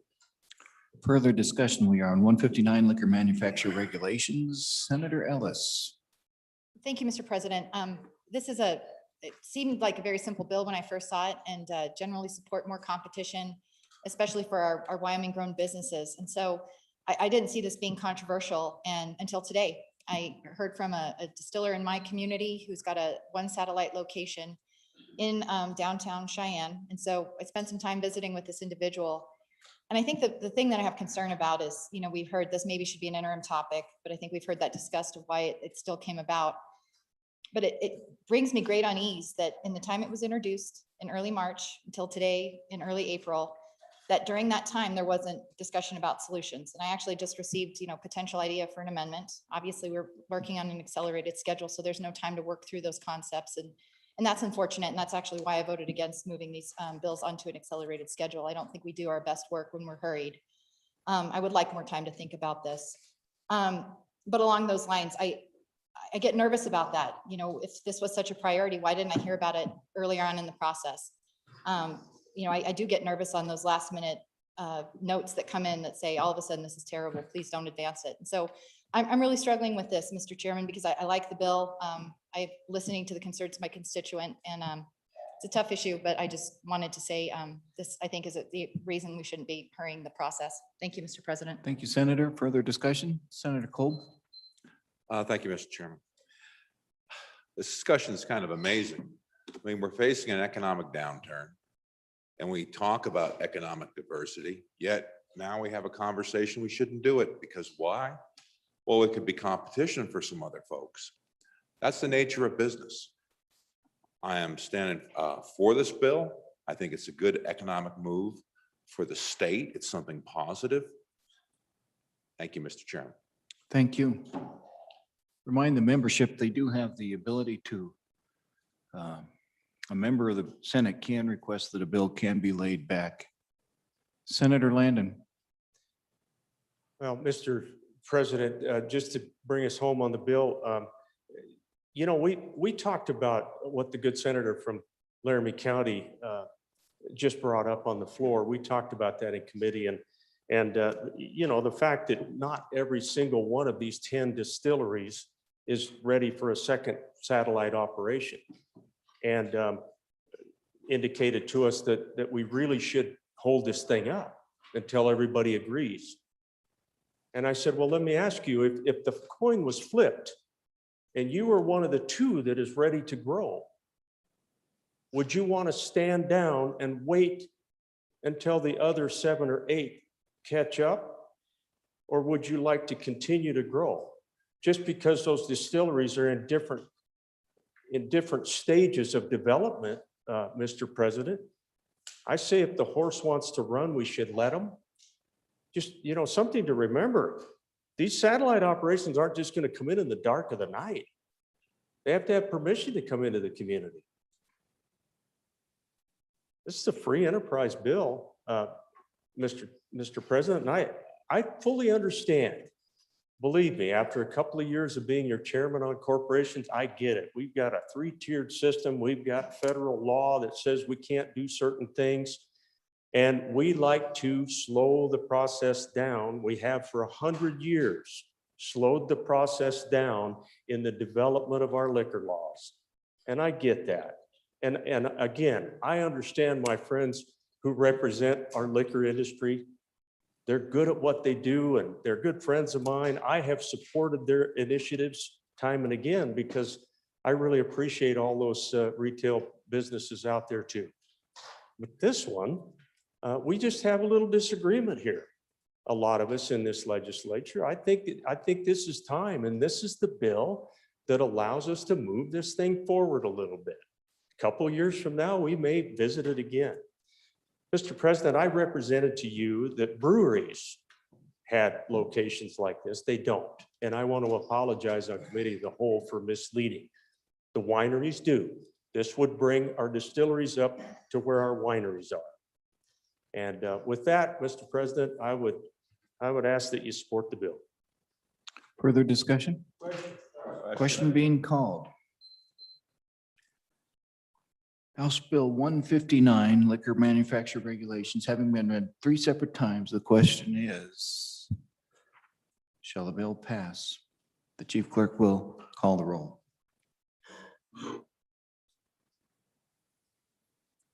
House Bill 159, roll call. Anderson? Aye. Baldwin? Aye. Beitman? Aye. Boner excused. Bouchard? Aye. Case? Conflict? Cooper? Aye. Driscoll? Conflict? Ellis? No. French? Aye. Murphy? Aye. Guru? Aye. Hicks? Aye. Hutchings? No. James? Aye. Kinsky? Aye. Cole? Aye. Aye. Cost? Aye. Landon? Aye. Aye. McCune? Aye. Nethercott? No. Pappas? No. Perkins? Aye. Rothfuss? Aye. Salazar? Aye. Schuler? Aye. Aye. Scott? Aye. Steinmetz? No. Wasserberger? Aye. President Dockstader? Aye. Closing vote. Closing. Vote closed. House Bill 159, 22 aye, 5 no, 1 excused, and 2 conflict. Senate File 159, having received the affirmative vote of the majority of the members elected to the Senate, Senate File 159 has passed the Senate.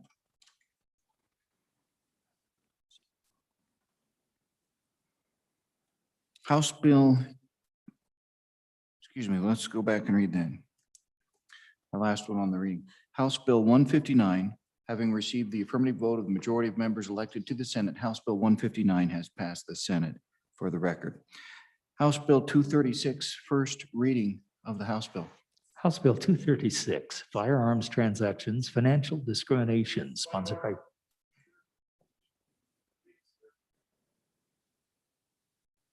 For the, well, we're going to do that right now. My golly. House Bill 236, third reading of the House Bill.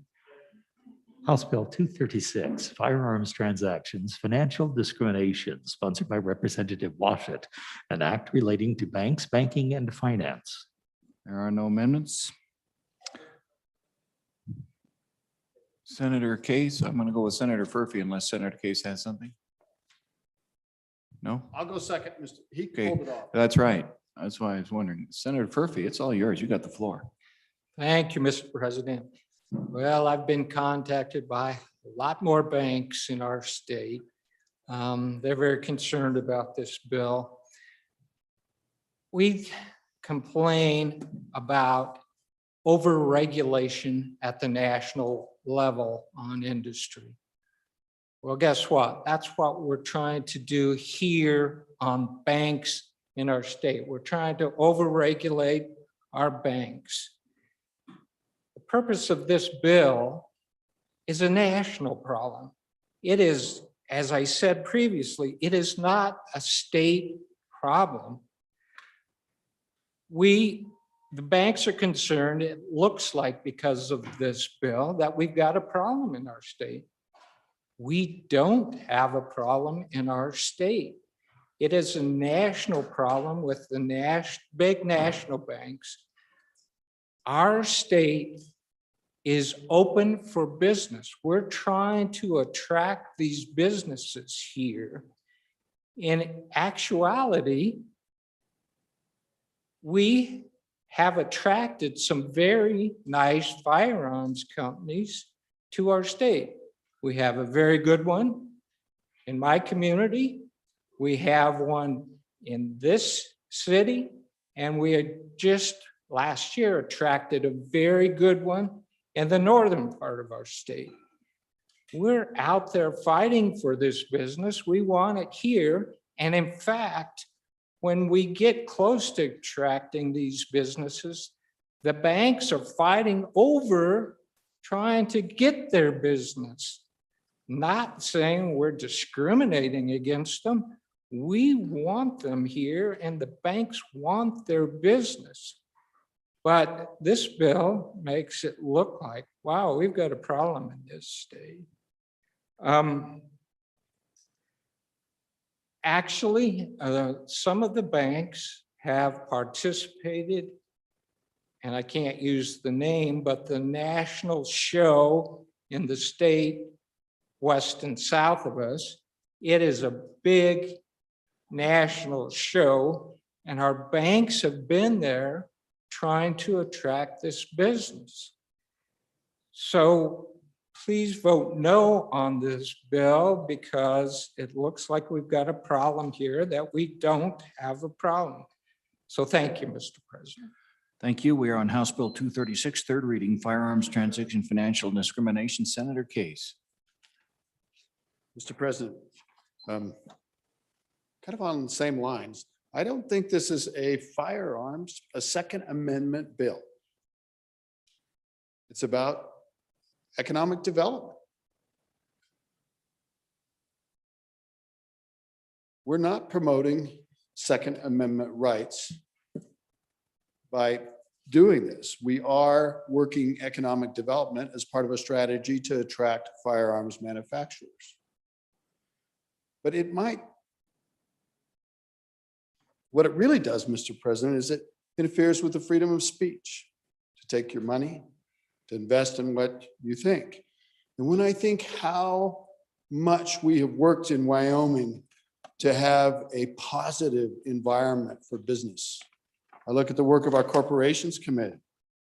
I look at our Nonprofit Corporations Act, our act about cooperative marketing associations, partnerships, limited partnerships, limited liability companies, Wyoming Business Corporations Act, all revisited by this legislature to make it the most modern in the country to attract business because of the business climate.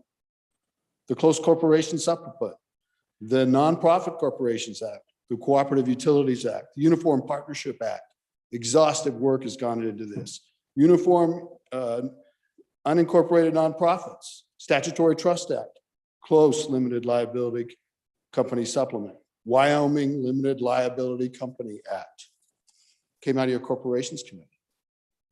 I think of the work that our Minerals Committee has done with the area of mineral rights, property rights, defining pore space, talking about wind rights, amazing work. Then I come around and I think about our minerals company or committee and the blockchain task force and all the things that have come out of that. You know, special purpose depository institutions, which, by the way, benefit firearms manufacturers and gun dealers. The same people allowed to clarify custodians of digital assets. Seminal works in this country. The Financial Technology Sandbox. Amazing work. And I'm thinking, wow, what else have we done? A couple years ago, the former president of this body brought the Chancery Court legislation forward to have a business environment with respect to litigation. Really, our current chairman of the Judiciary Committee worked on that legislation, brought a lot of good things to it. All I'm saying is we could created this body of really good work and really good banking laws. Do you see where we're going? We're all designed. We're going to beat Delaware. We're going to have better laws for business and consumers. We're not going to restrict. We're going to open up. We're going to let the markets work.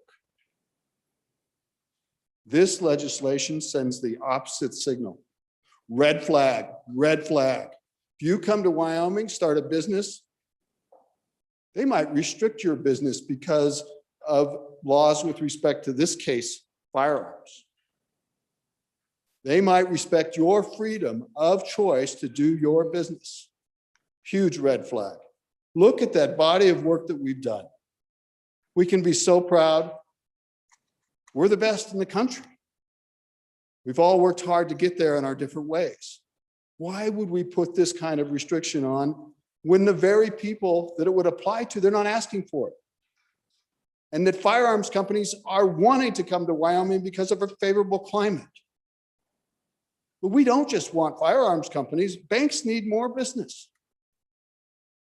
They need people to come. We need new people in Wyoming that might not share the firearms vision, but indeed might want to take advantage of our very important, connected, interconnected, business-friendly network of laws. Thank you very much. Vote no on the bill. Further discussion, House Bill 236, go to Senator Bouchard. Thank you, Mr. President. I wasn't going to speak on this bill, but since there's opposition standing up, I'm feeling the tug. You know, this bill is about the cancel culture that we see happening across our country. Using otherwise legal tender as the weapon. Using corporate financial institutions, and we've seen this with the bigger ones. But where it really comes in is in the credit card processing. It's all to cause a chilling effect on firearm businesses and gun owners. This isn't everything that what was just said. This isn't forcing something on people that don't want to support firearms or firearm businesses. This is just saying, hey, if you want to do it, you have a right to do it. And they don't have a right to use the cancel culture against you. That's what this bill is about. Nobody's saying that someone that doesn't like guns has to put guns in their business. This just says that if somebody wants to do business, that they shouldn't be discriminated against. And they have. There's several articles online. You can look at how they have done this. All this bill does is says, it's not going to happen here in Wyoming. If they want to do that in California and they want to do that, sorry, I shouldn't have said that, the Golden State or the Big Apple, let them do it there. But not here in Wyoming. These are our constituents, these businesses, the people that buy at these stores. And that's a rather large population here in Wyoming, by the way. On for the bill. Further discussion, Senator Murphy. Thank you for my second time, Mr. President. I think our great senator made my point. This cancel culture is not in Wyoming. It is in other states across our country. And it is, as pointed out, the credit card companies, which is not operating here. What this bill does is put more regulations on our local banks. And that's what we're trying to avoid. Thank you, Mr. President. Further discussion? Question. Question being, House Bill 236 having been read 3 separate times, the question is, shall the bill pass? Chief Clerk will call the roll.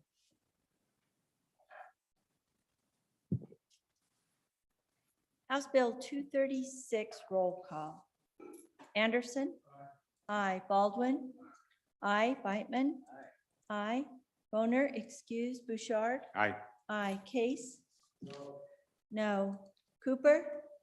Aye. Driscoll? Aye. Ellis? No. French?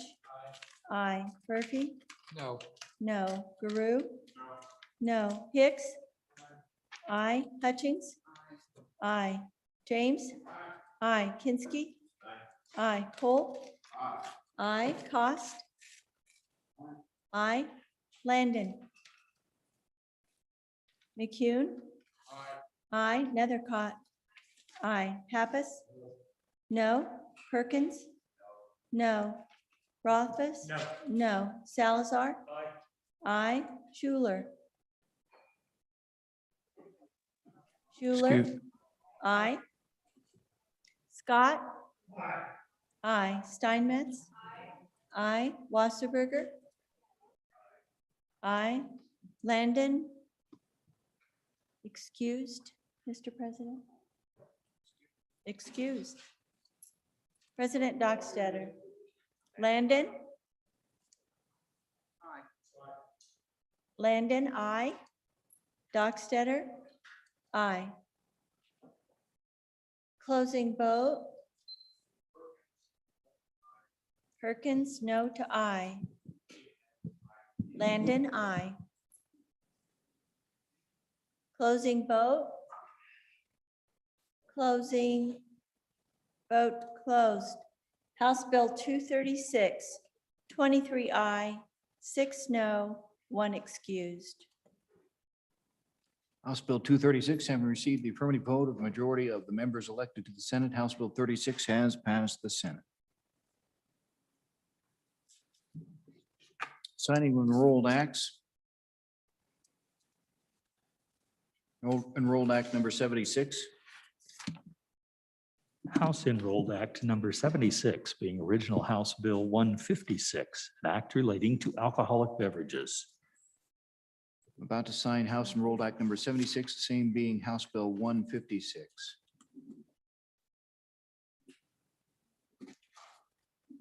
So signed. House Bill 77. House Or, Enrolled excuse me, Act- House Enrolled Act 77. House Enrolled Act number 77, being original House Bill 190, an act relating to vehicle certificates of title. About to sign House Enrolled Act number 77, the same being House Bill 190. So signed.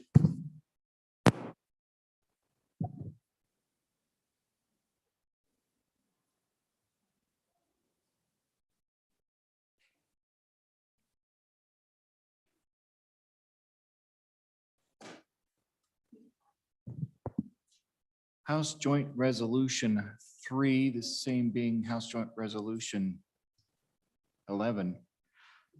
Please read it in. We House did- Enrolled Joint Resolution number 3, being original House Joint Resolution 11, a joint resolution requesting the federal government to respect state sovereignty.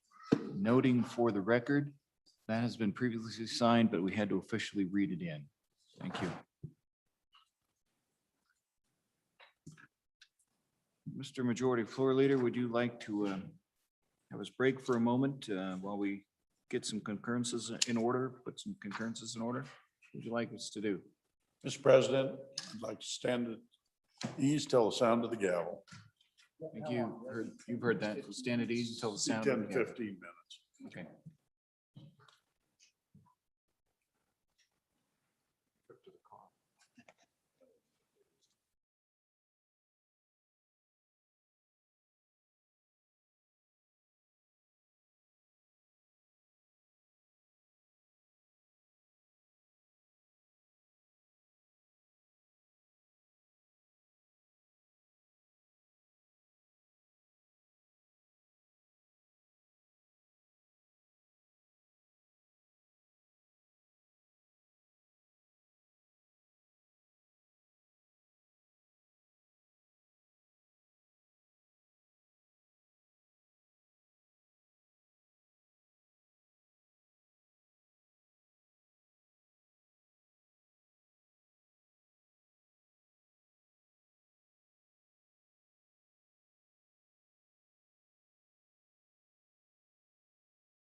I didn't think of that.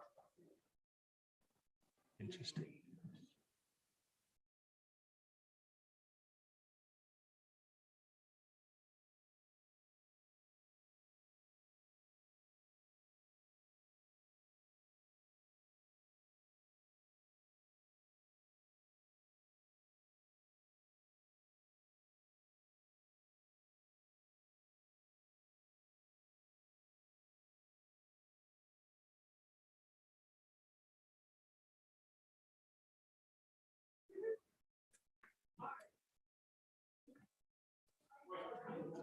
Signing of enrolled acts.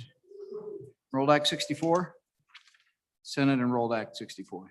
Senate Enrolled Act number 64, being original Senate File 112, an act relating to motor vehicle insurance. I'm about to sign Senate Enrolled Act number 64, the same being Senate File 112.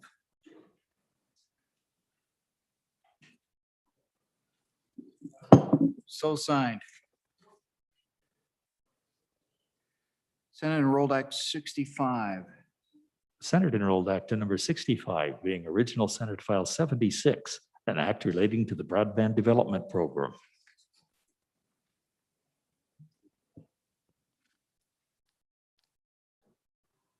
About to sign Senate Enrolled Act number 65, the same being Senate File 76.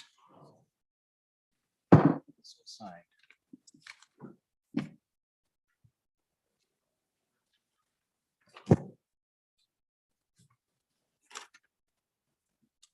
Senator Landon, are you ready on Joint Conference Committee report for Senate File 75, referencing message number 382?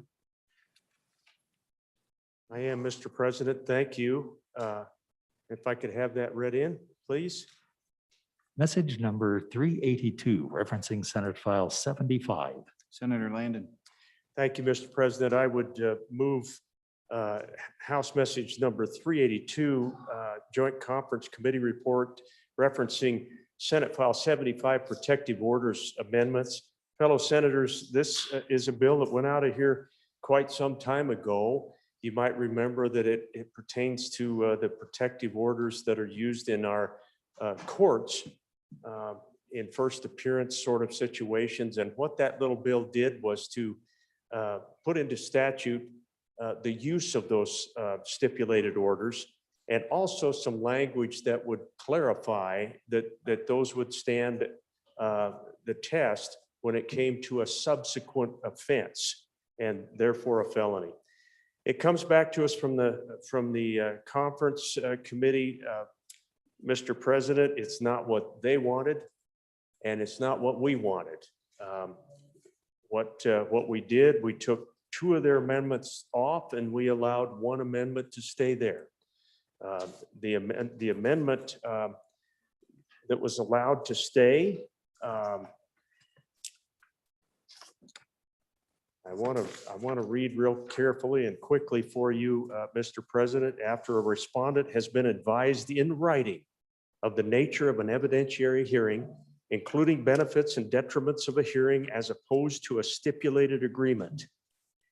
In other words, they're adding a little bit of bureaucracy to the process, but I think that it's okay. I don't think it hurt the bill, Mr. President. I think that it can still make good law and give some clarification to our courts.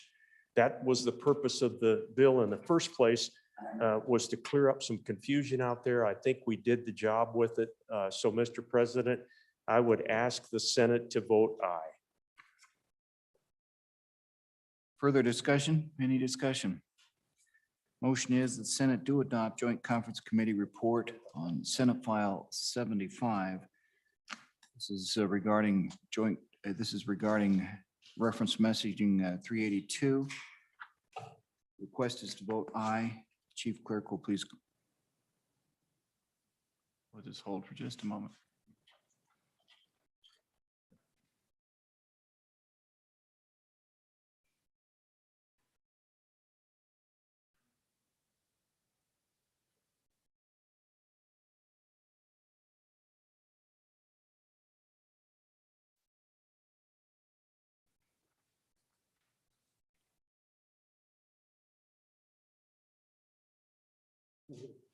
Where's the chief clerk, by the way? Anybody see him? I think our parting gift for the chief clerk will be running shoes. All right. Joint Conference Committee number 1 to Senate File 75, roll call. Anderson? Aye. Aye. Baldwin? Aye. Beitman? Aye. Boner, excuse. Bouchard? No. Case? Aye. Aye. Cooper? Aye. Driscoll? Aye. Ellis? Aye. French? Aye. Murphy? Aye. Guru? Aye. Hicks? Aye. Hutchings?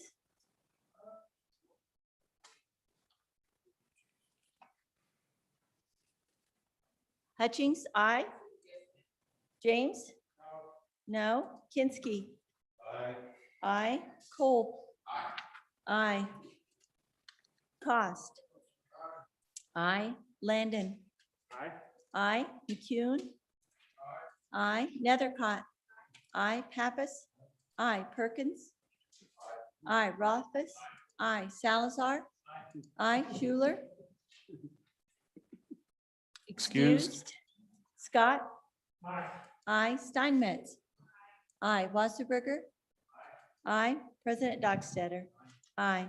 Closing vote? Hutchings, aye to no. Closing vote. Closing. Vote closed. Senate File 75, 25 aye, 3 no, 2 excused. By your vote, you have adopted the Joint Conference Committee Report number 1 to referencing Senate File 75.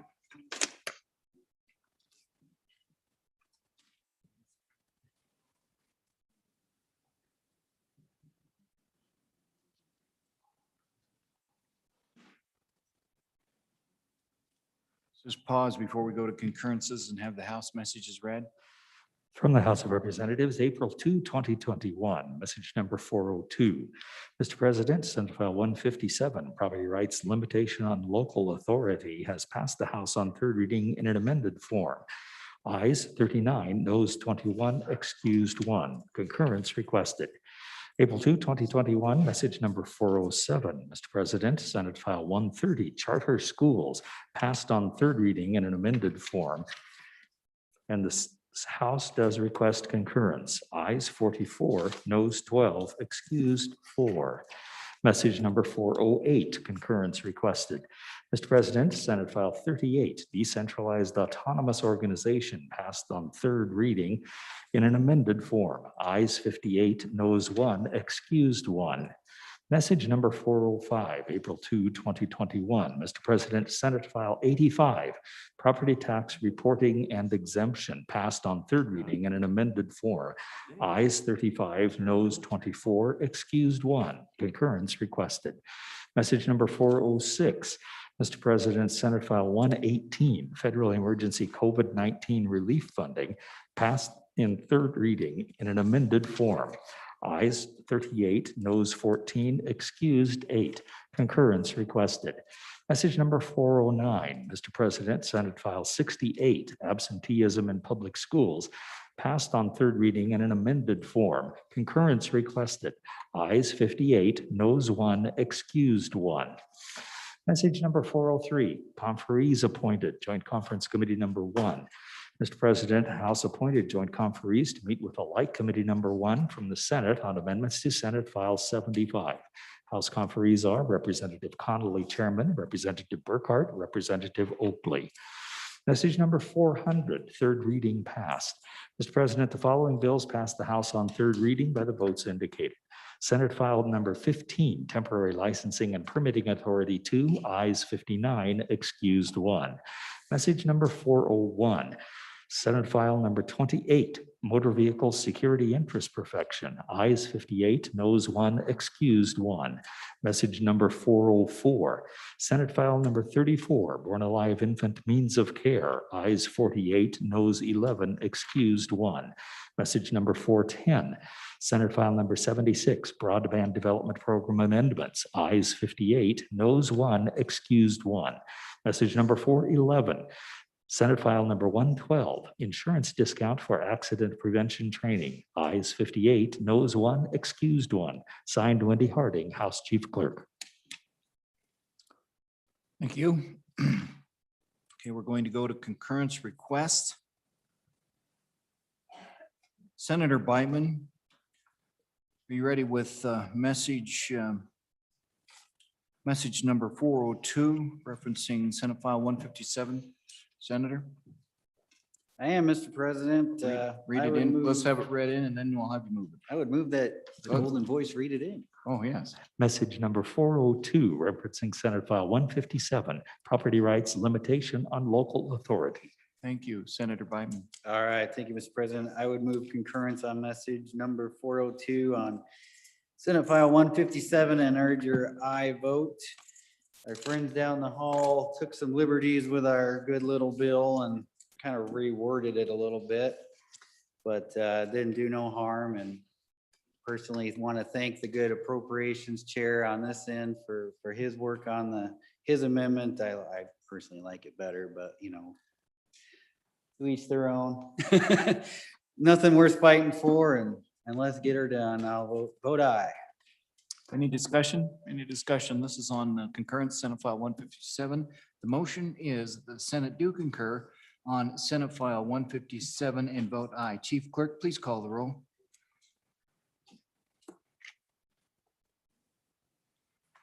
Concurrence vote for Senate File 157. Roll call. Anderson.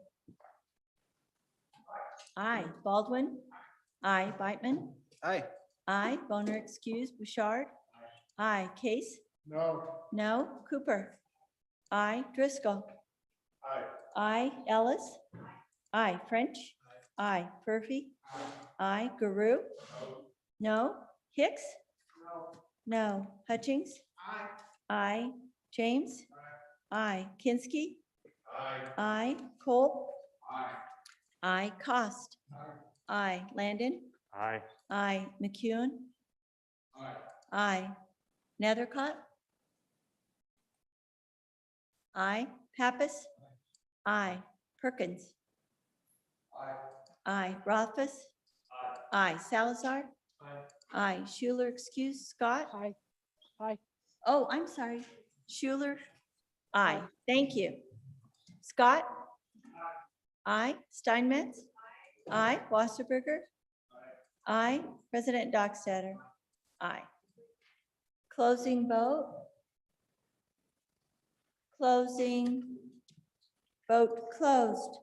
Senate File 157, 26 aye, 3 no, 1 excused. By your vote, you have concurred on Senate File 157.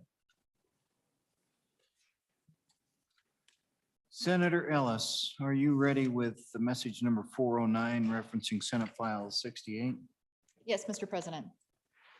Please read it in. Message number 409, referencing Senate File 68, Absenteeism in Public Schools.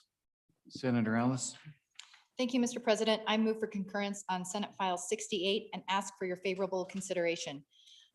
You'll recall that this bill deals with providing some safeguard and sideboards for what is defined as an unexcused or pre-approved absence. And so the House reinserted some language that had been in our statute books about making sure that the state fair is protected. So you'll see that reinserted. And it makes one clarifying change that any pre-approved absence has to be done by the district.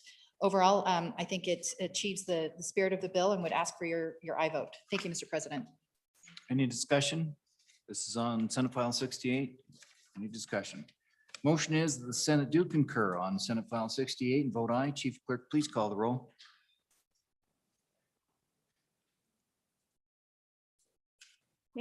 Concurrence vote on Senate File 68. Roll call. Anderson. Aye. Baldwin. Aye. Biteman. Aye. Boner excused. Bouchard. Aye. Case. No. Cooper. Aye. Driscoll. Aye. Ellis. Aye. Aye. French. Aye. Murphy. Aye. Guru. Aye. Hicks. Aye. Hutchings. Aye. James. Aye. Kinsky. Aye. Cole. Aye. Cost. Aye. Landon. Aye. McCune. Aye. Nethercott. Aye. Pappas. Aye. Perkins. Aye. Rothbus. Aye. Salazar. Aye. Schuler. Aye. Scott. Aye. Steinmetz. Aye. Wasserberger. Aye. President Dockstetter. Aye. Aye. Closing vote. Closing. Vote closed. Senate File 68, 28 aye, 1 no, 1 excused. By your vote, you have concurred on Senate File 68. Senator Ellis, are you ready with message 405 regarding referencing Senate File 85? Yes, Mr. President. Reading clerk, read it in. Message number 405, referencing Senate File 85, property tax reporting and exemption. Senator Ellis. Thank you, Mr. President. I move for concurrence on Senate File 85 and ask for your favorable consideration. Senators, recall that this bill would create a de minimis exemption for business personal property tax. We initially adjusted some of the fees for individuals who don't report. The House decided to reduce those from and again, this is all permissive, instead of a $10 a day fee down to $5, not to exceed. In the initial bill, we had $500. They adjusted that to $250. I think that's an acceptable adjustment. Certainly these are small taxpayers and we want to make sure that they're not being excessively charged for not filing one of their reports. And then finally, they deleted a language which directs where the civil fees collected are to be directed. We don't do that generally in other statutes, and our constitutional actually speaks to it, so that paragraph or that sentence, excuse me, of directing the funds is unnecessary. I'd ask for your aye vote. Questions or discussion for the senator? There being none, the motion is the Senate do concur on Senate File 85 and vote aye. Chief Clerk, please call the roll. Senate File 85 concurrence roll call. Anderson. Aye. Baldwin. Aye. Beitman. Aye. Boner excused. Bouchard. No. Case. No. Cooper. Aye. Driscoll. No. Ellis. Aye. Aye. French. Aye. Murphy. Aye. Guru. Aye. Hicks. Aye. Hutchings.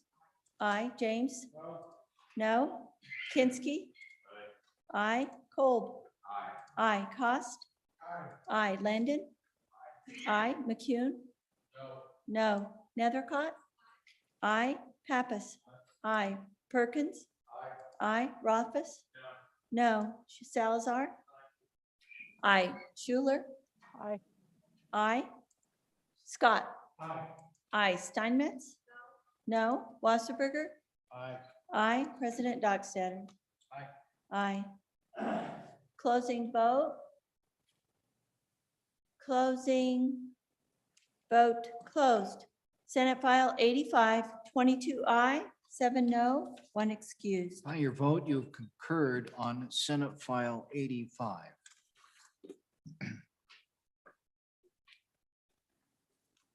Senator Perkins, are you ready on with message number 406 referencing Senate File 118? Was born ready, Mr. President. Very good. Senator, reading clerk, read it in. One moment, please.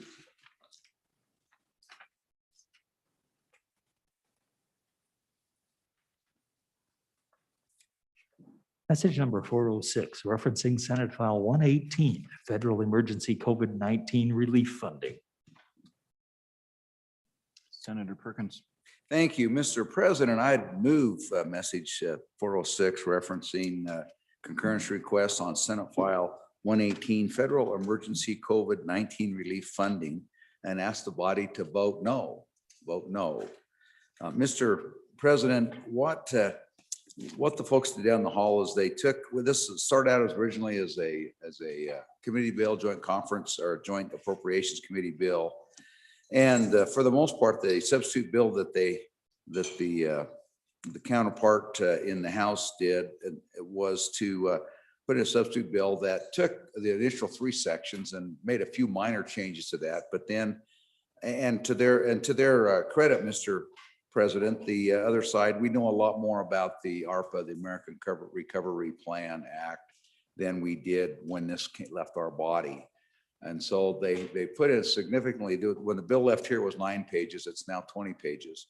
They have a lot of very good ideas about what to do and how to do things with the ARPA money.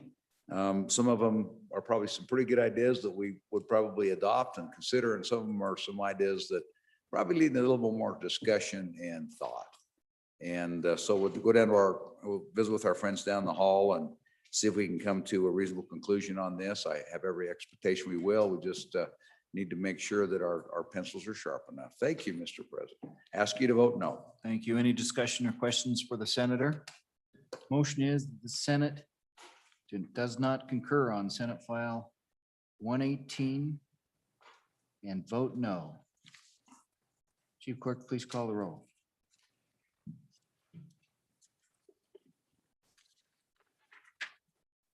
Concurrence on Senate File 118, roll call. Anderson? No. Baldwin? No. Beitman? No. Boner excused. Bouchard? No. Case? No. Cooper? No. Driscoll? No. No. Ellis? No. French? No. Furphy? No. Guru? No. Hicks? No. Hutchings? No. James? No. Kinsky? No. Holt? No. Cost? No. Landon? No. McCune? No. Nethercott? No. Pappas? No. Perkins? No. No. Rothfuss? No. Salazar? No. Schuler? No. No. Scott? No. Steinmetz? No. Wasberger? No. President Dockstader? No. No. Closing vote? Closing vote closed. Senate File 118, 29, no, 1 excused. By your vote, you have failed to concur on Senate File 118. Conference Committee, Perkins Chair, Hicks, Kinsky. Senator Rothfuss, you ready on message 408 referencing Senate File 38? Okay, please, the reading clerk read it in. Message number 408, referencing Senate File 38, decentralized autonomous organizations. Senator Rothfuss. Thank you, Mr. President. Mr. President, I move message number 408, concurrence requested regarding Senate File number 38, decentralized autonomous organizations, and ask the body to vote no. Vote no, please.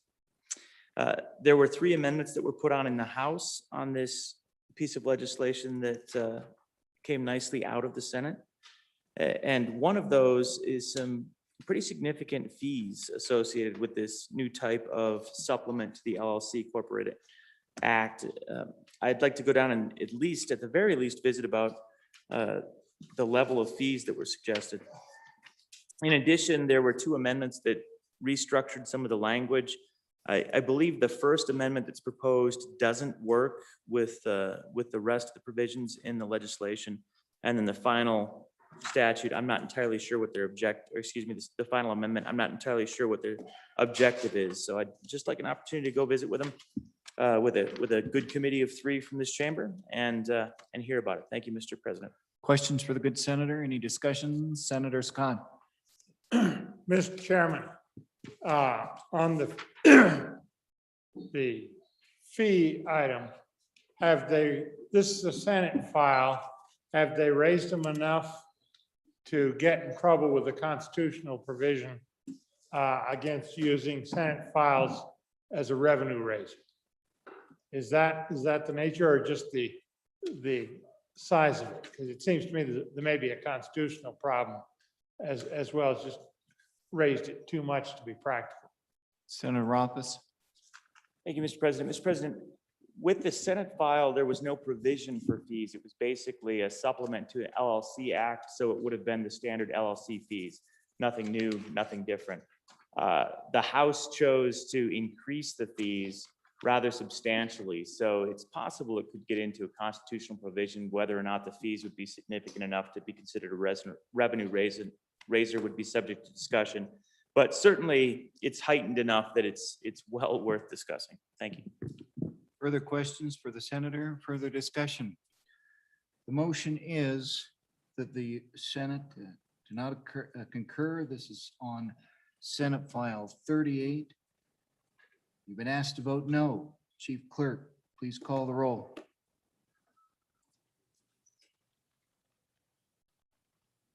Concurrence request on Senate File 38, roll call. Anderson?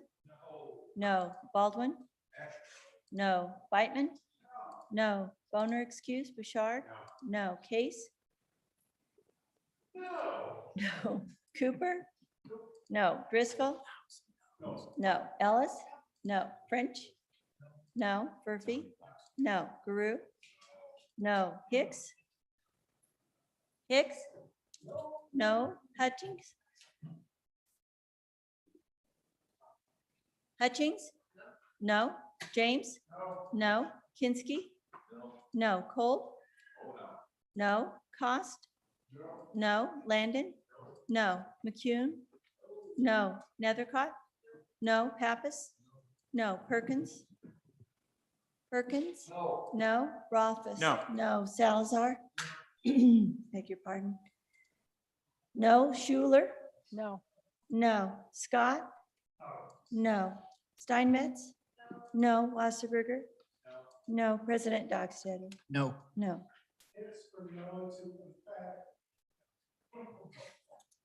Hicks, no. Closing vote? Closing. Vote closed. Senate File 38, 29 no, 1 excused. By your vote, you have failed to concur on Senate File 38. Conference Committee, Roth was chair, Nethercott, Cost. Senator Driscoll, are you ready with message 407 referencing Senate File 130? Mr. President. Please read it in. Message number 407 referencing Senate File 130, charter schools. Senator Driscoll. Mr. President, I move for concurrence on message number 407 on Senate File 130, charter schools, and ask you to vote no.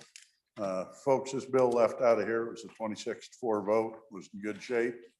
They basically rewrote the bill. You'll see 4 or 5 amendments on it. This is a classic House. The other side just gutted the bill and left pieces of it all over the street. So I'm not even gonna bother to try to tell you how much because it doesn't even resemble what left here. So I ask you to vote no.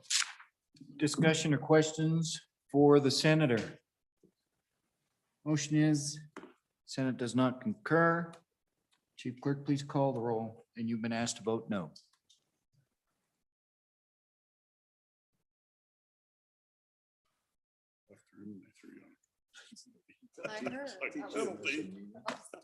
Concurrence request on Senate File 130. Roll call. Anderson? No. No. Baldwin? No. Whitman? No. Boner excuse. Bouchard? No. Case? No. Cooper? No. Driscoll? No. Ellis? No. French? No. Murphy? No. Guru? No. Hicks? No. Hutchings? No. James? No. Excuse me. Kinsky? No. Cole? No. Cost? No. Landon? No. McCune? No. Nethercott? No. Pappas? No. Perkins? No. Rothus? No. Salazar? No. Schuler?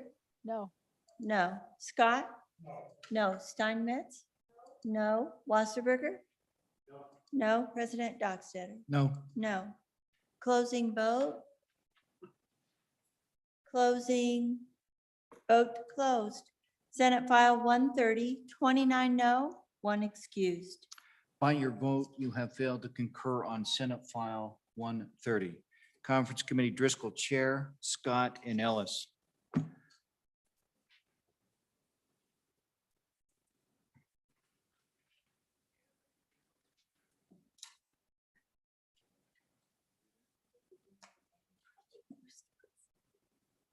All right, folks, Mr. Majority Floor Leader, appreciate your patience earlier. We were kind of, I was back and forth with the other side, making sure that we were kind of synced up. They're pretty much in the same place as to where we are. They got their thirds done. We got our thirds done.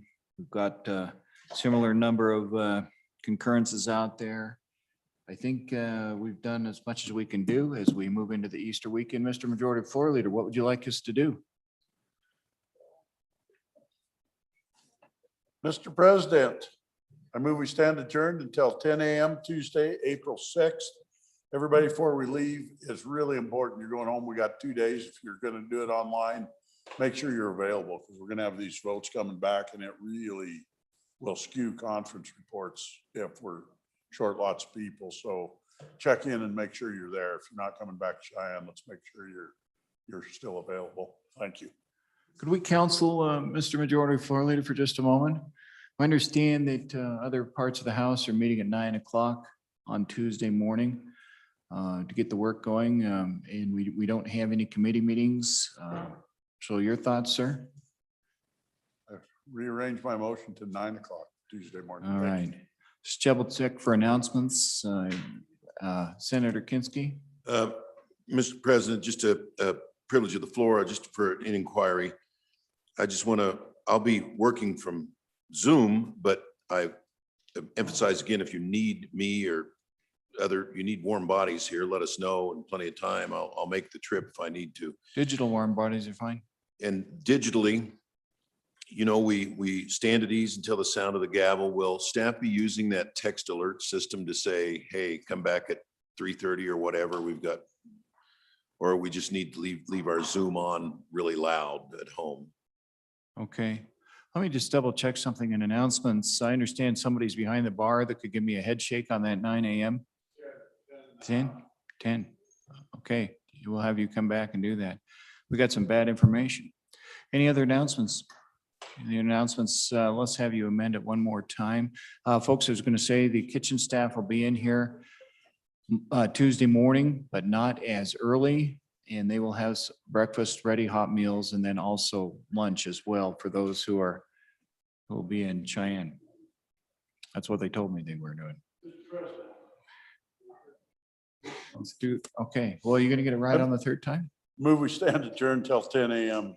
Tuesday, April 6th. All right, you've heard the motion. All those in favor say aye. Aye. Those opposed, no. Senate stand adjourned till 10 a.m. Tuesday,